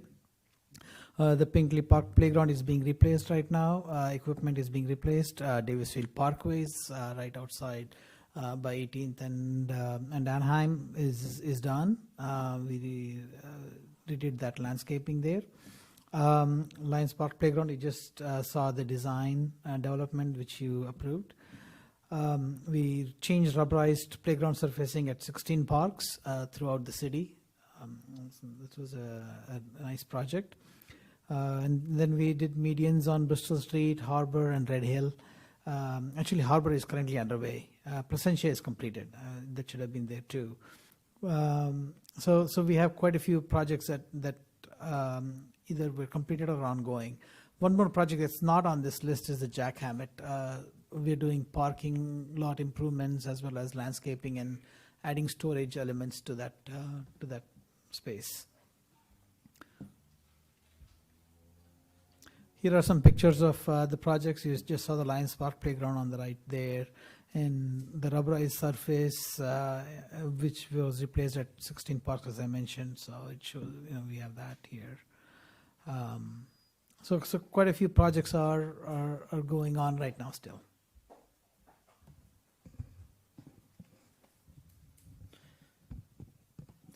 Madam Chair, Commissioners, my name is Bart Mejia. It is an honor to present to you the upcoming and proposed budget, a CIP budget for fiscal year 1920. On this slide, you see that we are proposing a total of 37 projects, totaling $17.6 million. A little bit of history before I go into more detail with these projects. We have been working on this budget since late last year, compiling all the information from the community, prior direction from our residents and our elected officials. We have also, in conjunction with our different departments and particularly our finance department, research all of the funding sources and the estimated revenue amounts for this project. So what we're going to be presenting to you today is a balanced budget with the projects that we are proposing. We have divided the 1 year CIP budget into categories to make it easy to follow, and those include facilities, parks, parkways and median, streets, and transportation. This item has been presented to you mainly to receive input on the areas of parks, parkway and medians, but you may offer comments also on the rest of the CIP budget. In addition to the CIP budget, we have included a 5-year CIP. This is a change from prior years when we used to develop 7-year CIPs. The 5-year CIP budget is a tool that we utilize to anticipate what projects are going to be or could potentially be funded in future years. Even though no funding is approved or appropriated for the 5-year CIP, it is a planning tool that we utilize. This year, again, in addition to the change from 7 years to 5 years, we are presenting to you a more realistic budget for each one of those years. And where we include the projects with the highest priority. Those projects that are not included there are then moved to future projects. Given that there is no funding appropriated for any of those projects, again, it's a planning tool. Those projects are not definitive, and each year, all of those projects are reevaluated and then considered for each upcoming fiscal year. So on the screen, you see the first part of the 1-year CIP, and it describes all of the projects, all of the 37 projects that are being proposed in the different categories. That is page 2 of some highlights of some of the projects that we are proposing for you. Include parkway improvements, Canyon Park, Shalimar, T. Winkle Lake Park Lakes Repair, Fairview Park fencing, signage and trail restoration, and Victoria Street outdoor equipment. Here are some of the pictures for some of the proposed projects. I'm going to highlight some of the projects like Shalimar Park. Has the potential to develop into an exciting new playground. We're going to be entertaining ideas on what we're going to be developing in that area. Another project that's very interesting, and it was mentioned earlier in the report that there were emergency restorations performed at Fairview Park. This continues to provide additional security for the park and to protect the biological resources that we have at the park. The repairs for the lakes is we have to address that on a regular basis. We have a number of animals that tend to bore through the sides or the walls of the lakes, and we need to plug those. So this is part of that work. We're also looking at some permanent solutions so that maintenance is minimized. As part of your package, we have included another section that includes project detail forms for those projects that pertain to the two categories that are parks and parkway related. They go into more detail as to what the description of the project is, the actual funding for each project, the funding source. So if you have any questions on those, I'll be happy to answer those. And that concludes my part of the presentation at this point.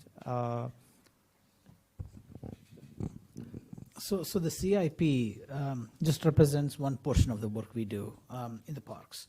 Under the leadership of our maintenance manager, Mr. Lindemann, we do a lot of routine maintenance activities too. So projects that are over $30,000 are CIP. Anything that's under $30,000, we maintain them and we repair equipment, we change picnic tables and all that. So that function is still part of Bruce's team there. So this kind of highlights that. So you cannot just look at the CIP as the only item for playground and parks. So we maintain the acres of landscape and turf and medians and trees. And here are some of the examples. So we started a program where we actually walk every single park. We did on a weekly basis for a whole year, and we identified small things that can improve, like the barbecue area, which the paint is gone and doesn't look good, and we refreshed it. So smaller things got replaced, and it just highlights some of those items here. So these are routine items that happen on a daily, weekly, monthly basis at all our parks, and these are done. Mostly we procure the equipment or materials, and our staff does all the work. So, and some of them are larger projects too. And then we also started a program to do a more routine pressure washing of all our restrooms. So that also is ongoing right now. And this is a project I mentioned before of where we resurfaced all the playground equipment. This was a large project. And this shows the field maintenance and tree trimming part of the project, part of our routine maintenance. So in conclusion, we request your recommendations on the 1 year and 5 year CIP for City Council consideration.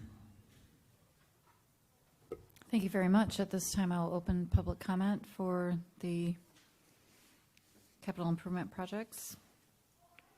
Seeing no members of the public wanting to comment, I will close public comment and open commissioner comment. Does anyone have any questions or comments? Madam Chair? Yes, Commissioner Fay. Thank you. Just one question for you, Mr. Seth Rahman, on the maintenance. Thank you for the update on the maintenance side of things as well. Just for the public, can you remind us what the best way is to put a maintenance request into your department if we see a dirty drinking fountain or a broken trash can or whatever that might be? Sure. Bruce, you want to? Well, one way is the city's phone app, which is very easy to use. And we are also very friendly as far as receiving phone calls directly to the City Hall, the 5000 number, 714-754-5000. We're very responsive. Your call will be transferred to the Maintenance Services Department, where we will quickly respond to that. And at that time, we will create an internal work order and assign it to the proper staff. So the app, the Costa Mesa Connect app, is definitely a good way. We have the graffiti hotline, where immediately it gets responded within hours when we get those kind of complaints. Pothole hotline is another one. I mean, it's also there are different ways, different phone numbers, or through Costa Mesa Connect that we can get any input, and we'll respond to that. Great, thank you. Can I just ask the Shalimar Park improvements? Do you target a time frame in this? Is it quarter one, quarter two? I mean, how? I believe you're going to start community outreach. So can you speak to when we can be looking forward to that, please? Sure. So we're trying to find dates in the calendar right now. So we're ready to have a community outreach meeting, and we are starting to find some suitable dates for that. We want to start with that. We don't have a plan or any concept plan in mind at this point. We want to first reach out to the community, hear from them as to what they look for. We have some ideas, for example, of expanding the park space out more further out. And I know that there are some other ideas with Think Together also that is out there. So we want to reach out to everyone and get this input, and then proceed to the next phase, which is to start working on a plan. So we hope to get a community meeting going in the next 2 to 3 months, and then proceed to the concept design phase. Okay, thank you. Commissioner DeCiccio? I have a question. I saw the resurfacing of many of the park facilities, and I think that's a great change for people, as I think they prefer that to other alternatives. Along that same line, on the Jordan Park playground equipment replacement, I did notice we're removing the sand and replacing it with wood fiber. Is there a reason we're not rubberizing that surface while we're removing the sand? Oh, I could speak to that. That is because of the actual space, the footprint of the rubberized surface will be replaced. It just won't be expanded. The wood chip is sand and rubberized surface do not blend well together, and over time it causes the rubberized surface to harden. And so in place of that, on a project like the Jordan Playground, you will see, once the design is complete, the rubberized surface will have been expanded to the size of the new playground equipment that will be installed, and then any extra area, instead of filling the whole thing in, we do it with the wood fiber. So what percentage of the Jordan Park playground will eventually be rubberized versus what percent wood fiber? Well, we will be bringing concept ideas to this commission for your approval, and once we have selected our design, much like the process we did for Pinkley Park, we'll put together a couple of designs that will fit in the footprint, and then we'll bring those to you for a decision, and the commission will select that.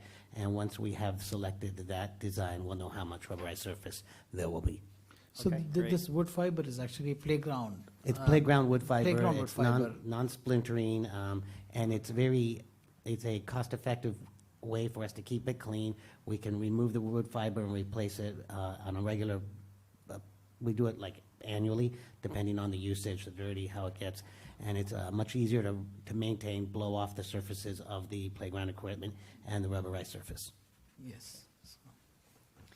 Commissioner Erickson? Thank you, Madam Chair. A couple things on the Fairview Park. So to clarify, I guess the first part is for remediation along the cliff, the western side again? Is that the continued funding of that? I'm sorry?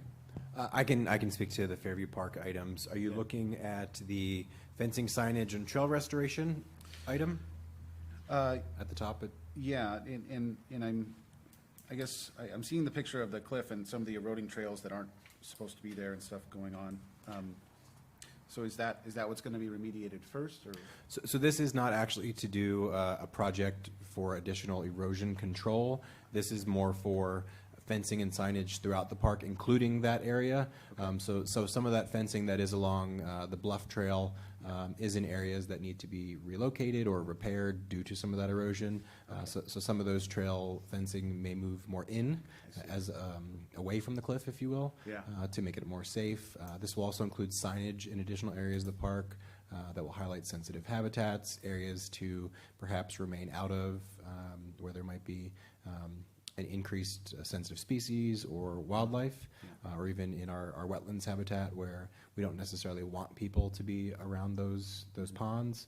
And it's also to replace existing areas throughout the park, along the boardwalk, throughout the parking lot. There are wood bollards that stop vehicles from entering into the park, and they're decades old and they need to be replaced.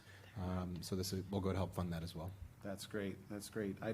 I'm noticing the last sentence, the overall restoration of trail signage, to increase the number of it will increase the number of park users So do we substantiate that by saying like overall trails are going to go up, or? We won't be adding any new trail systems through the park. However, as the trails were originally put in, some of them were 8 feet wide, and due to weathering, lack of regular upkeep, some of them are no longer that wide.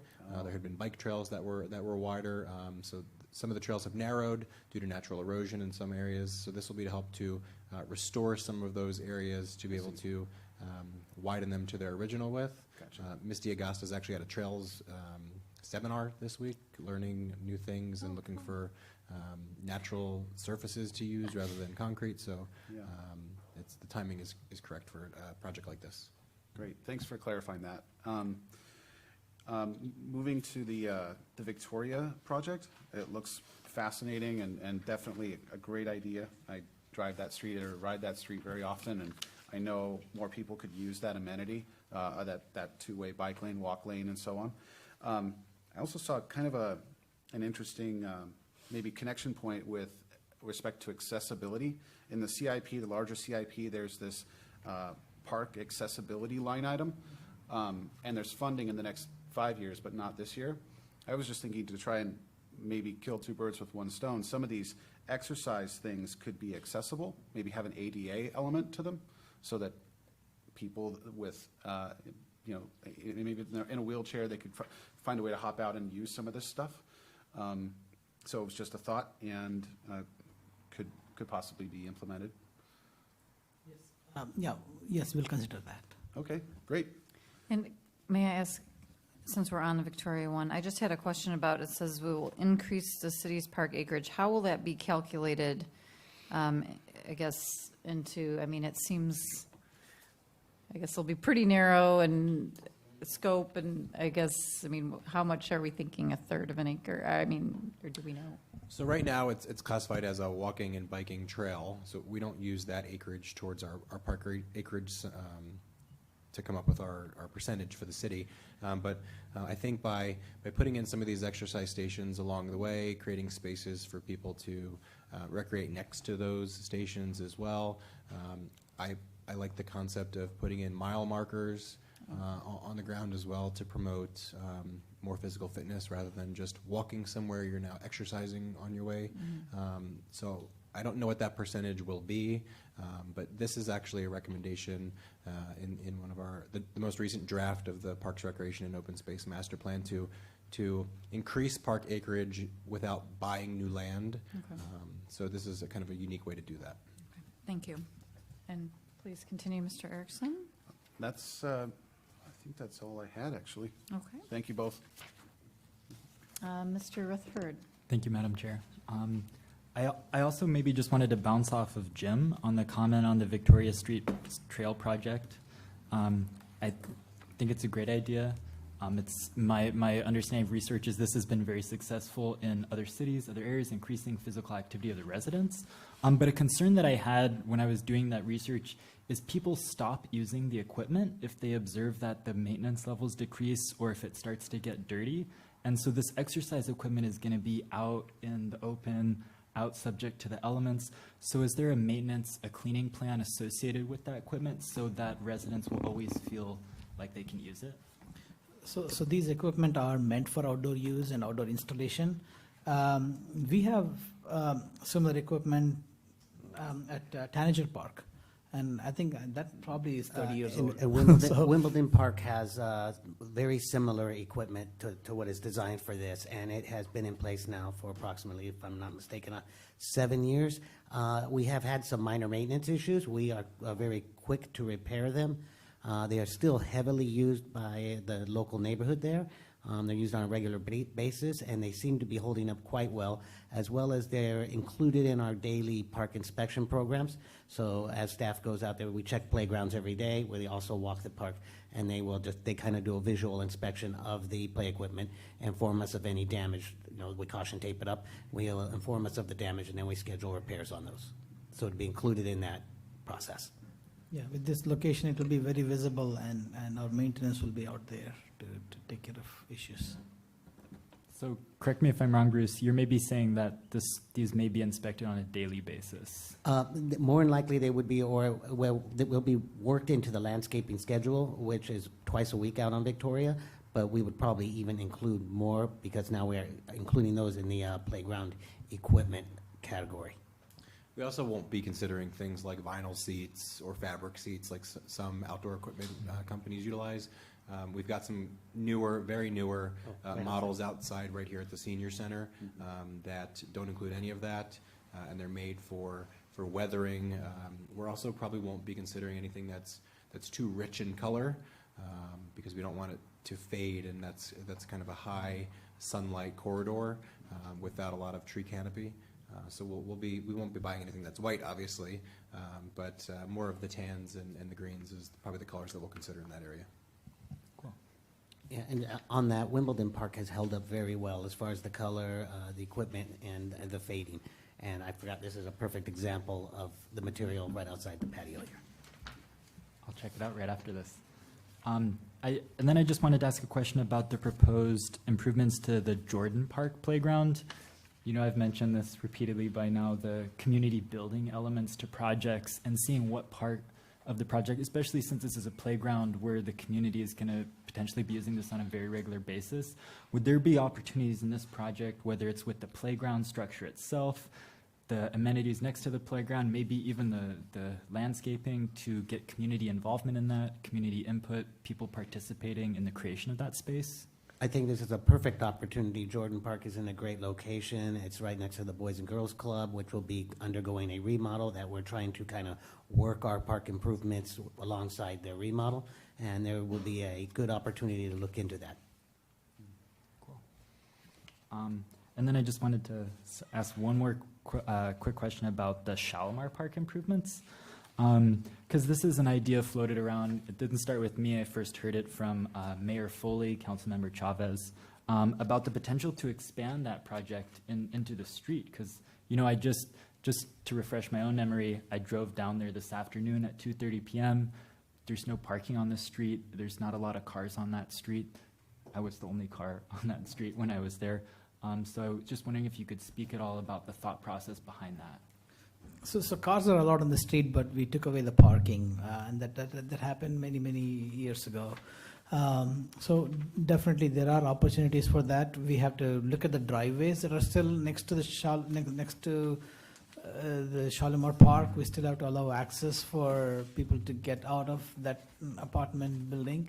So we can work around all that. I think there are opportunities, like you mentioned, to use some of the street.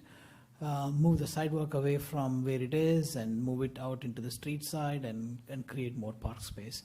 So these are the types of ideas that we'll bring to the community and discuss. Cool.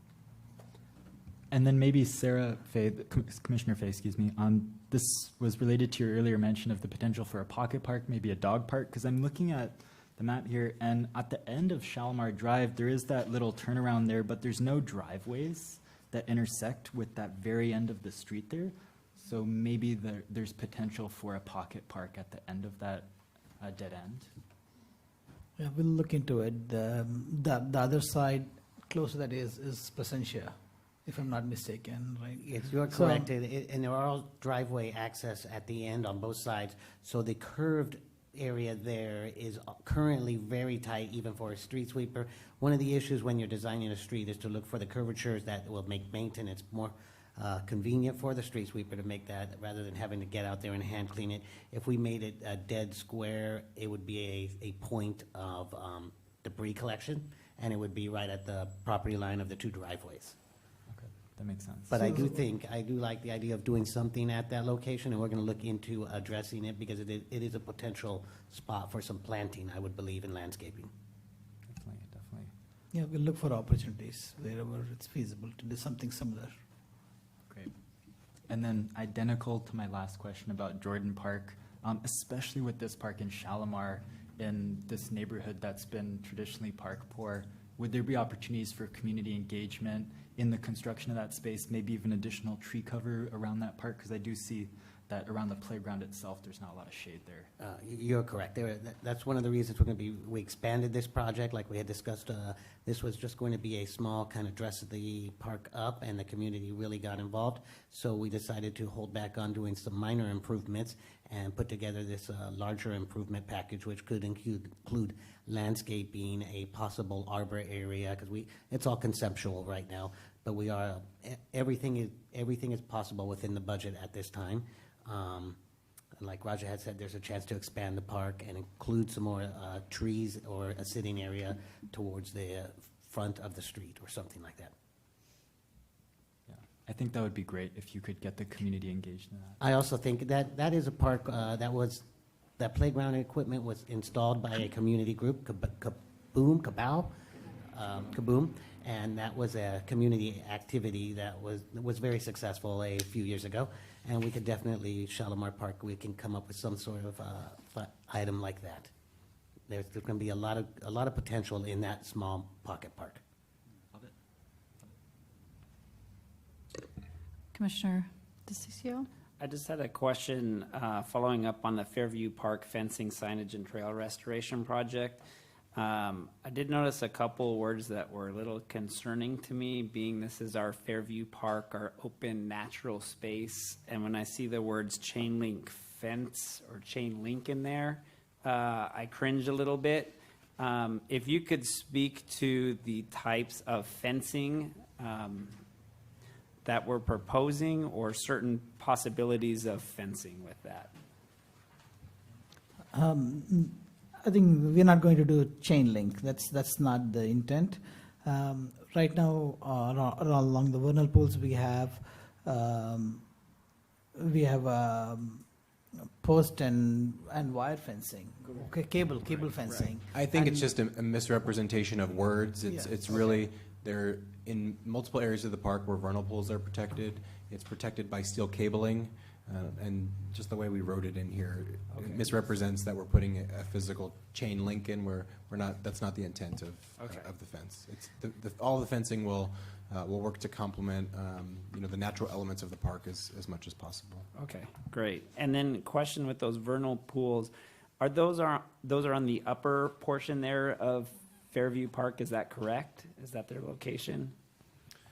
They're spread out through the park, but generally they are on the upper area as well as on the train side of the street. There's a complex there as well.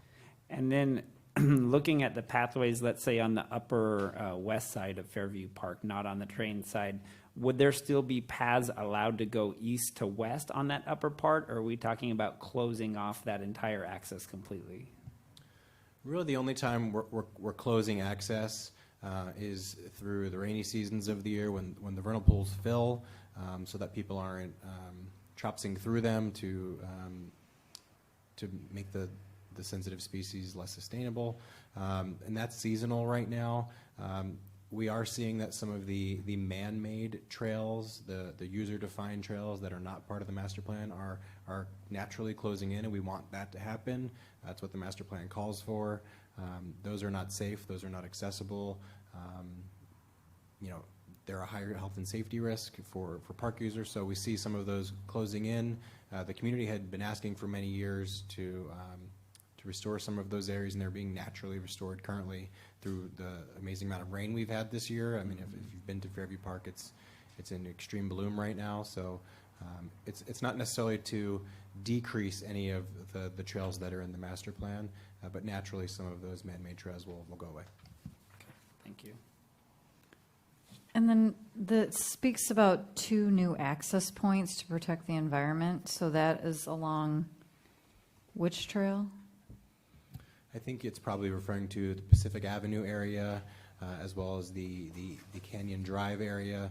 We have seen some vehicles enter into those in the evenings legally. We've had some ticketing that's taken place. There's been some damage to the interior of the park spaces when vehicles illegally enter after dark. It's a very large park, 208 acres, so it's hard to monitor that, but it's to make that less easy for access that should not be in the park. Okay, thank you. Commissioner Fay? Yeah, just a question on the Tewinkle Park improvements. When do you anticipate that starting, and how long will they be drained for? So we are proposing to issue requests for proposals as soon as the budget is approved. If this item is approved, develop a repair plan and then implement that in more than likely the following fiscal year. Okay, thank you. Can I ask a Commissioner quick Rutherford? Yes. follow-up question to Commissioner Fay's question? I frequent the Tewinkle Park for morning runs, and there are a few somewhat faded signs that discourage visitors from feeding the animals there. And on numerous occasions, I've observed several people out there feeding the animals, doing that kind of thing. So do you think that in that you could include more signage that's more clear to the visitors not to feed the birds? We definitely could. We do want to be careful of over-signing.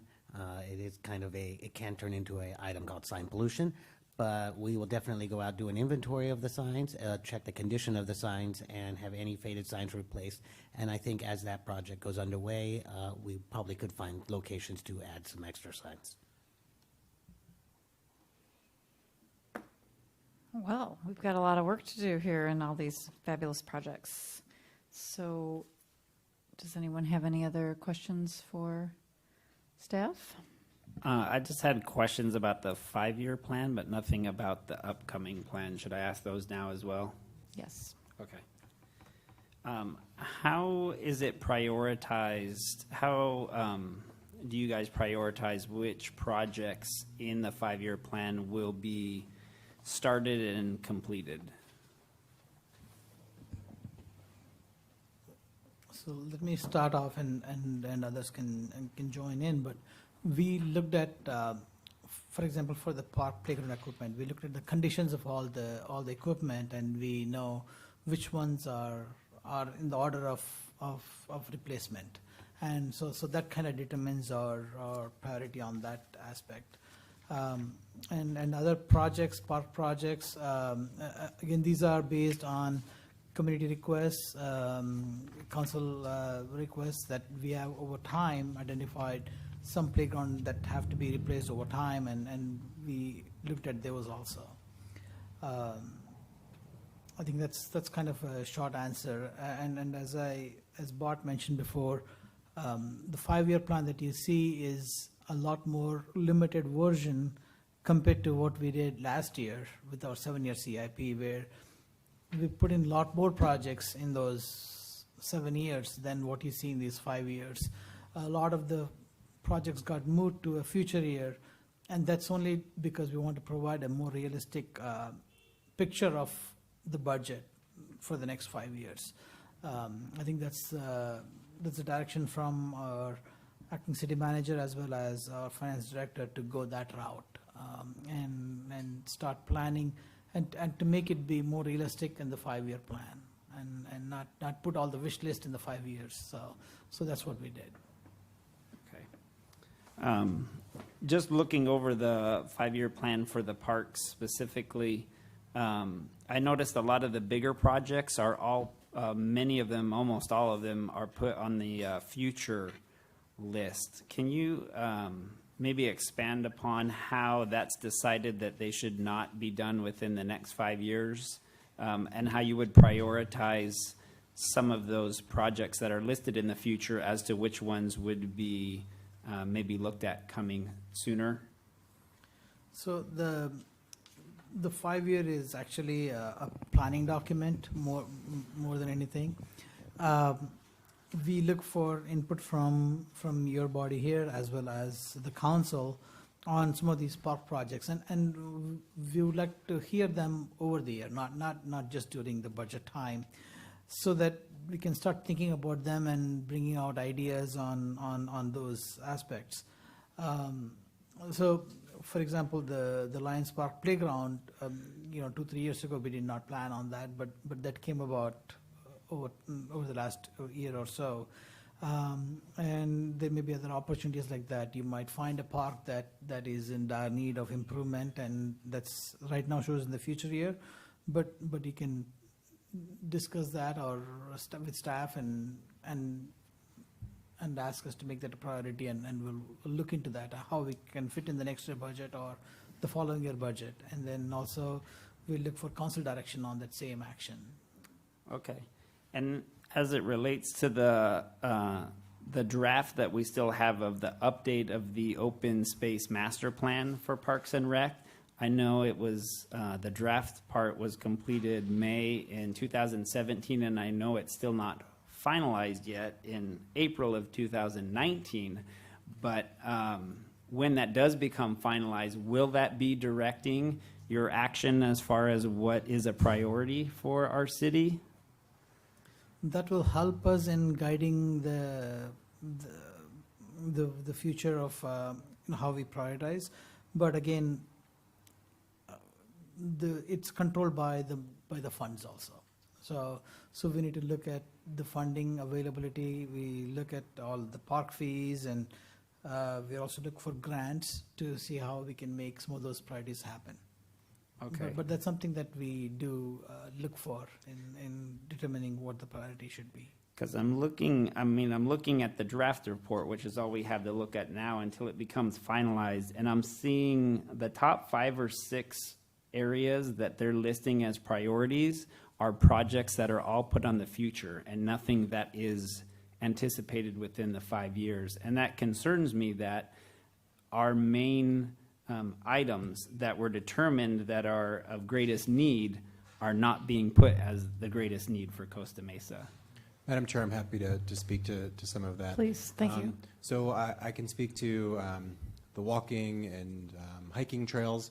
This Fairview Park item that is included in the budget will work to address that, to not necessarily add new trails, but to upgrade the existing trails so that they are more safe and can sustain more feet throughout the day, for lack of a better term. In regards to additional soccer fields, which I think are called out in the Parks, Recreation, and Open Space Master Plan, the city is working with the school district right now on draft agreements to light and turf 2 fields on school district property. There's already about, I want to say, $1.3 million set aside for that. To study that, to come up with a preliminary design for that, so that we don't just have to buy land to put new fields on. If we like what we have existing, it creates additional hours of play, and that is one of the recommendations that come from that draft master plan. So we're already working on that. That is a very expensive project. I think it's probably around $6 or $7 million to do the whole thing, but we already have some money set aside, and the city council has supported that in the past. So we have been working on that for the greater part of a year with our school district partners.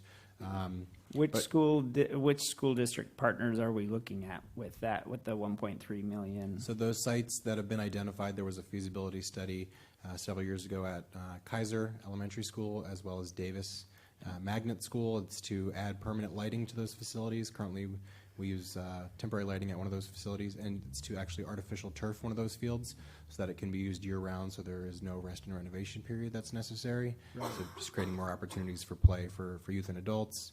I did also want to chime in. I thought Mr. Setharaman did a really great job at explaining how we kind of prioritize these things. I wanted to touch on, though, that health and safety is obviously something that's very big. Our city council sets priorities, and they've recently done that. So that's something that we put into play. Community requests, assess need by staff from what we hear from the public. Many things have an end of their useful life. When we buy a piece of equipment, it may only be useful for 10 years, and we do preventative maintenance along the way to make it last, but sometimes it lasts 11 years and sometimes it lasts 8 years. So we take that into effect. We also take into effect the kind of the synergy of the product or the projects and what staff can actually do with those projects to be able to successfully complete them. I think you've seen that in the past we've had a lot more projects that we've done, and we've not necessarily finished all of them, so we want to not create a false expectation that we can do 70 projects, but maybe do the 40 that we had plus the new projects so that we can actually complete it and stay within our budget. And then this year we did have a lot of unforeseen expenses as a city. The council spent about $10 million on the whole homeless issue, from the temporary bridge shelter to acquiring the property for the the permanent shelter and hiring Mercy House. It's been very, very expensive, but it's been a necessity and a really responsible action, and that has taken away some funding that would have been available for other projects.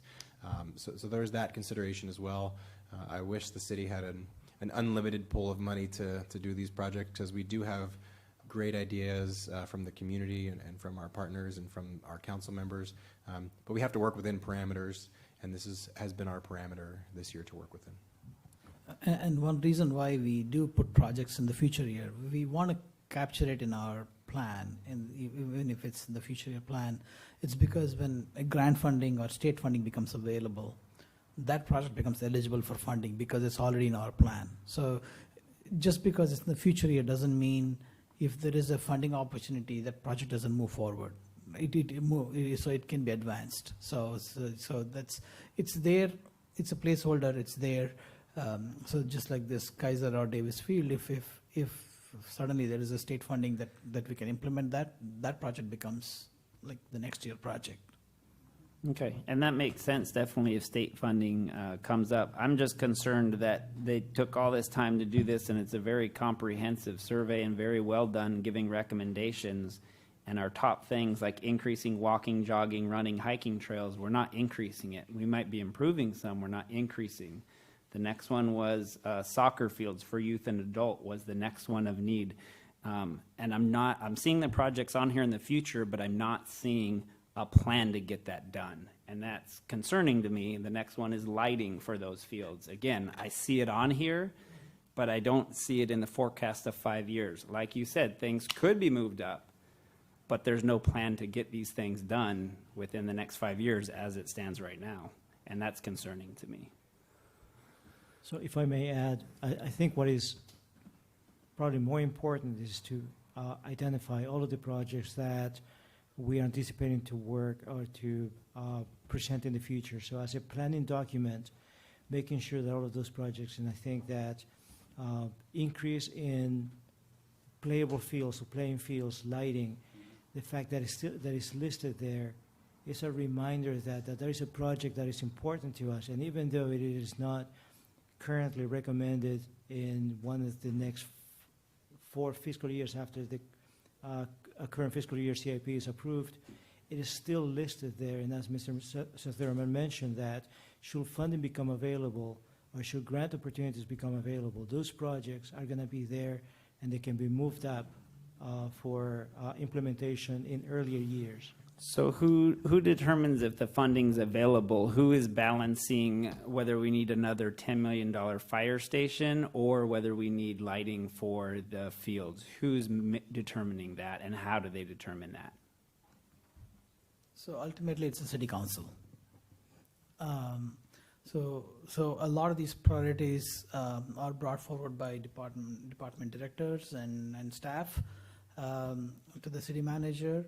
And so we look at the budget's availability and see what the council priorities are, what's expected of them, and that's what determines where we go forward. Okay, so I would have to ask them how they're prioritizing the parks department versus upgrading the fire stations. Like, what is their plan for that? Is it to go each fire station, make a $10 million facility for each one? Would I need to ask them, or do I make recommendations through this? What's the best avenue for that? I'm new to this, so I'm not sure. So of course, so Madam Chair, so you can make recommendations, and we'll take those recommendations to the council and go from there. Okay, so I'd And recommend. you can certainly always reach out to your council members. I mean, they're happy to hear from us, certainly. So, I mean, I would just recommend that we at least start putting some of these projects in the open space and master plan that are listed in the top 5 or 6 priorities on the books for the next 5 years. At least 1, maybe 2 of those, because right now there's 0 that I see, at least. Commissioner Erickson. Oh, yeah, just a couple of observations on what's planned versus what's had to happen. All of the work, the hard work that the city's done with respect to the homeless issues, will actually have an indirect or direct effect, however you look at it, of increasing park use and the vibrancy and appropriateness of that park use. So all the money we spend on the homeless issue is making the parks better. I would expand on that, that if we light an existing soccer field, we haven't increased the acreage of soccer fields, but we've increased the usability of soccer fields. And so in effect, we've created more soccer fields. So I see a certain momentum that's moving in the right direction, despite what may come up and may arise due to factors we can't control or demands put on us by a county or a state. So overall, I think this has gone well. Thank you. Commissioner Fay? Thank you. Yes, I might have missed this, but with the draft open plan, do we have a schedule on when that's going to go back to City Council to get that approved? I think what we're missing here, being new commissioners, what's the overall strategy? How many times do we assess all the parks and talk to all the community and say what the big priorities are and develop a plan? That's the draft open space plan, correct? So the Parks, Recreation, and Open Space Master Plan was moved forward from this body in late 2017. It went through several rounds of review. It was a very big community effort that went into it as well. Well, yes, the only one that was there. The City Council has asked that it come back to them. The City Council has changed since that time, so staff have been re-reviewing the document, continuing to update it. The mayor had asked that it come back. It had not been the highest priority on the department's list due to the bridge shelter and those types of things, but it should be coming back in the next several months to the City Council for adoption review. Okay. The mayor has asked me about when that is, so they're anticipating it and they're looking forward to being able to address it. Great, thank you. And I'm also hopeful and optimistic that we may be having more state funding this year, so that would be a very positive development. One last question. You mentioned the Jack Hammett increasing parking spots and storage. What is the anticipated timeline for that one? Because I didn't see that in the packet. So that project is in the final stages of design. We plan to advertise for construction before the end of the fiscal year and anticipate starting construction in September of this year. Yes. And that's actually a rollover project from previous years. That's why it's not included on this list. Oh, okay. Thank you. Okay, at this time, I think that we can proceed with making a motion. Would someone like to present a motion? I'm sorry, Madam Chair, just a clarifying question. If we're to provide recommendations, how do we move on recommendations? We move to approve the staff recommendation, or, they've taken into consideration, they've made the notes of our Oh, okay. recommendations, so I think we move to approve the CIP as with our recommendations. I see, and I will so move. Thank you for clarifying. I Commissioner- think Mr. perhaps Martin? maybe we should separate it into two votes, one for the 1 year and a second for the 5 year. Okay, that sounds good. Okay. First vote up would be the first year. Yes. I will move to approve as presented with, alongside our recommendations, the 1 year plan. And I'll second that. Thank you. Call for the question. The motion carries 5-0. And I will move for the second motion to move ahead with the 5-year CIP for including our recommendations to communicate to the City Council. Could I ask one point of clarification, Madam Chair? Yes. What I heard was that the request from Commissioner DeSico was that he'd like projects that are in the top 5 to be moved into priority, somewhere funded within the 5-year CIP.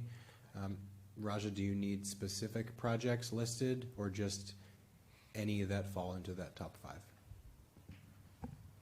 From what I heard, you mentioned you want to see at least 2 or 3 of them. So At least we can start with 1, but yeah, 2 or 3 would So be nice. why don't we add something specific into the motion, whether it's 1 or 2?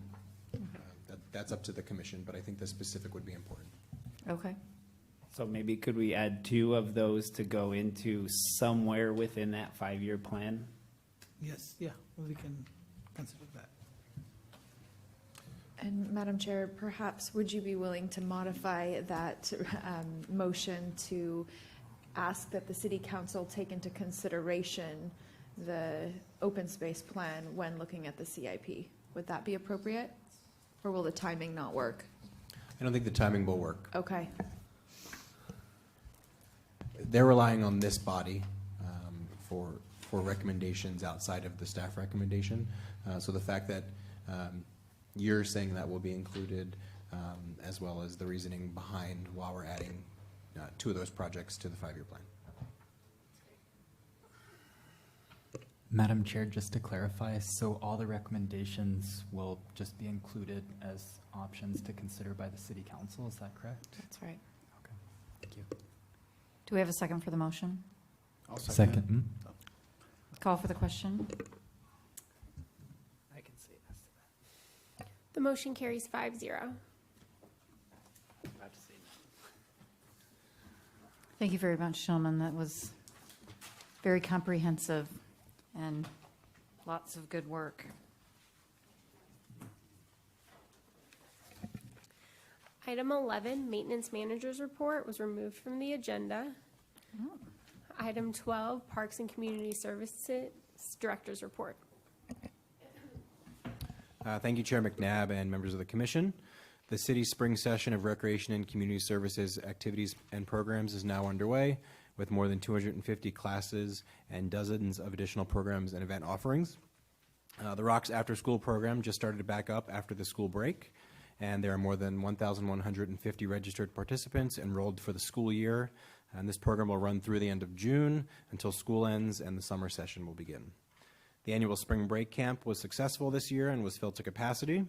Campers enjoyed trips to local attractions as well as fun and games at the Blair Community Center and at Estancia Park. The city's free youth volleyball program also began last month and has nearly 50 participants registered. The mobile recreation program served nearly 200 youth last month by bringing play, homework help, and mentorship to several neighborhoods throughout the city. The teen program continues to grow in its 3 locations with more than 200 registered participants this school year, and attendance at each center for the month was between 260 and 425 participants. Animal care services staff, along with our animal shelter and adoption service providers, saw more than 100 animals enter and exit our city's animal care system during the month of March, with 33 animals being adopted, 6 being directly reunited with their owners. The live release rate for this program remains very high at approximately 93% since the city began working with the current vendors. And at a recent city council meeting, the council voted to unanimously extend the contracts for both Priceless Pet Rescue and Newport Center Animal Hospital for an additional 2-year term with 3 one-year renewal options. The spring season of youth and adult sports is in high season, with use of city and school district fields taking place 7 days a week on sites spread across the city. With this, there are nearly 20 youth leagues utilizing field space and more than 100 adults playing on 100 teams playing softball at our city's facilities. In regards to community events, we're very happy to work with the Freedom Committee to host the Wall That Heals at Balearic Park, as well as to collaborate with Torelli Realty to host the annual Excitement event that took place this past weekend. We also welcomed a crowd of folks to Fairview Park this past Sunday to celebrate, on Saturday, to celebrate Earth Day with many festivities, which included a bird walk, a nature hike, mustard weed invasive plant removal, and much more. Staff are also working on a spring skateboarding competition at our skate park, planning our summer concert series with the Costa Mesa Foundation, as well as beginning to plan the annual Art Venture event, which the call for artists was just released today. That will once again be taking place at the Segerstrom Center for the Arts. And finally on the calendar is the rescheduled ribbon cutting for the Lions Park Library, which is Friday, May 24th at 10 a.m. The public is invited, as well as the commission, and that concludes my report for the month. Thank you very much. Does anyone have any questions for Mr. Martin? My just quick question was, the LEAP program, 3 to 4 years olds, there's 37 participants, and I know that one's usually totally full, so I'm just curious, has it come back up to Because I know that's a really coveted preschool. This year, we're actually in that age range. We saw a decrease. The kids who were in the younger group graduated to the higher group, and we didn't see as many younger kids attend since the beginning of the year. The number's actually up. I believe it was somewhere around 30 to 32. So it's going back up. We hope to have that filled back to capacity by the fall. Okay, great. And is there, I would like to request an update on how things are going with the homeless bridge shelter at our next meeting, so we can have some sense of potentially outcomes and numbers, things like that. Sure, we can work to provide an update through our neighborhood improvement manager, Stacy Lumley. The Parks and Community Services Department just adopted that division formally into our department. We had been fostering them, and now we've adopted them. So I'll have her, if not at the next meeting, at the following meeting, to be able to provide an update on the shelter. Thank you very much. Any other questions or comments? Great. Well, thank you very much. This was a very productive meeting. I will adjourn the meeting, and our next meeting will be on May 23rd. Until then, have a good month. Thank you.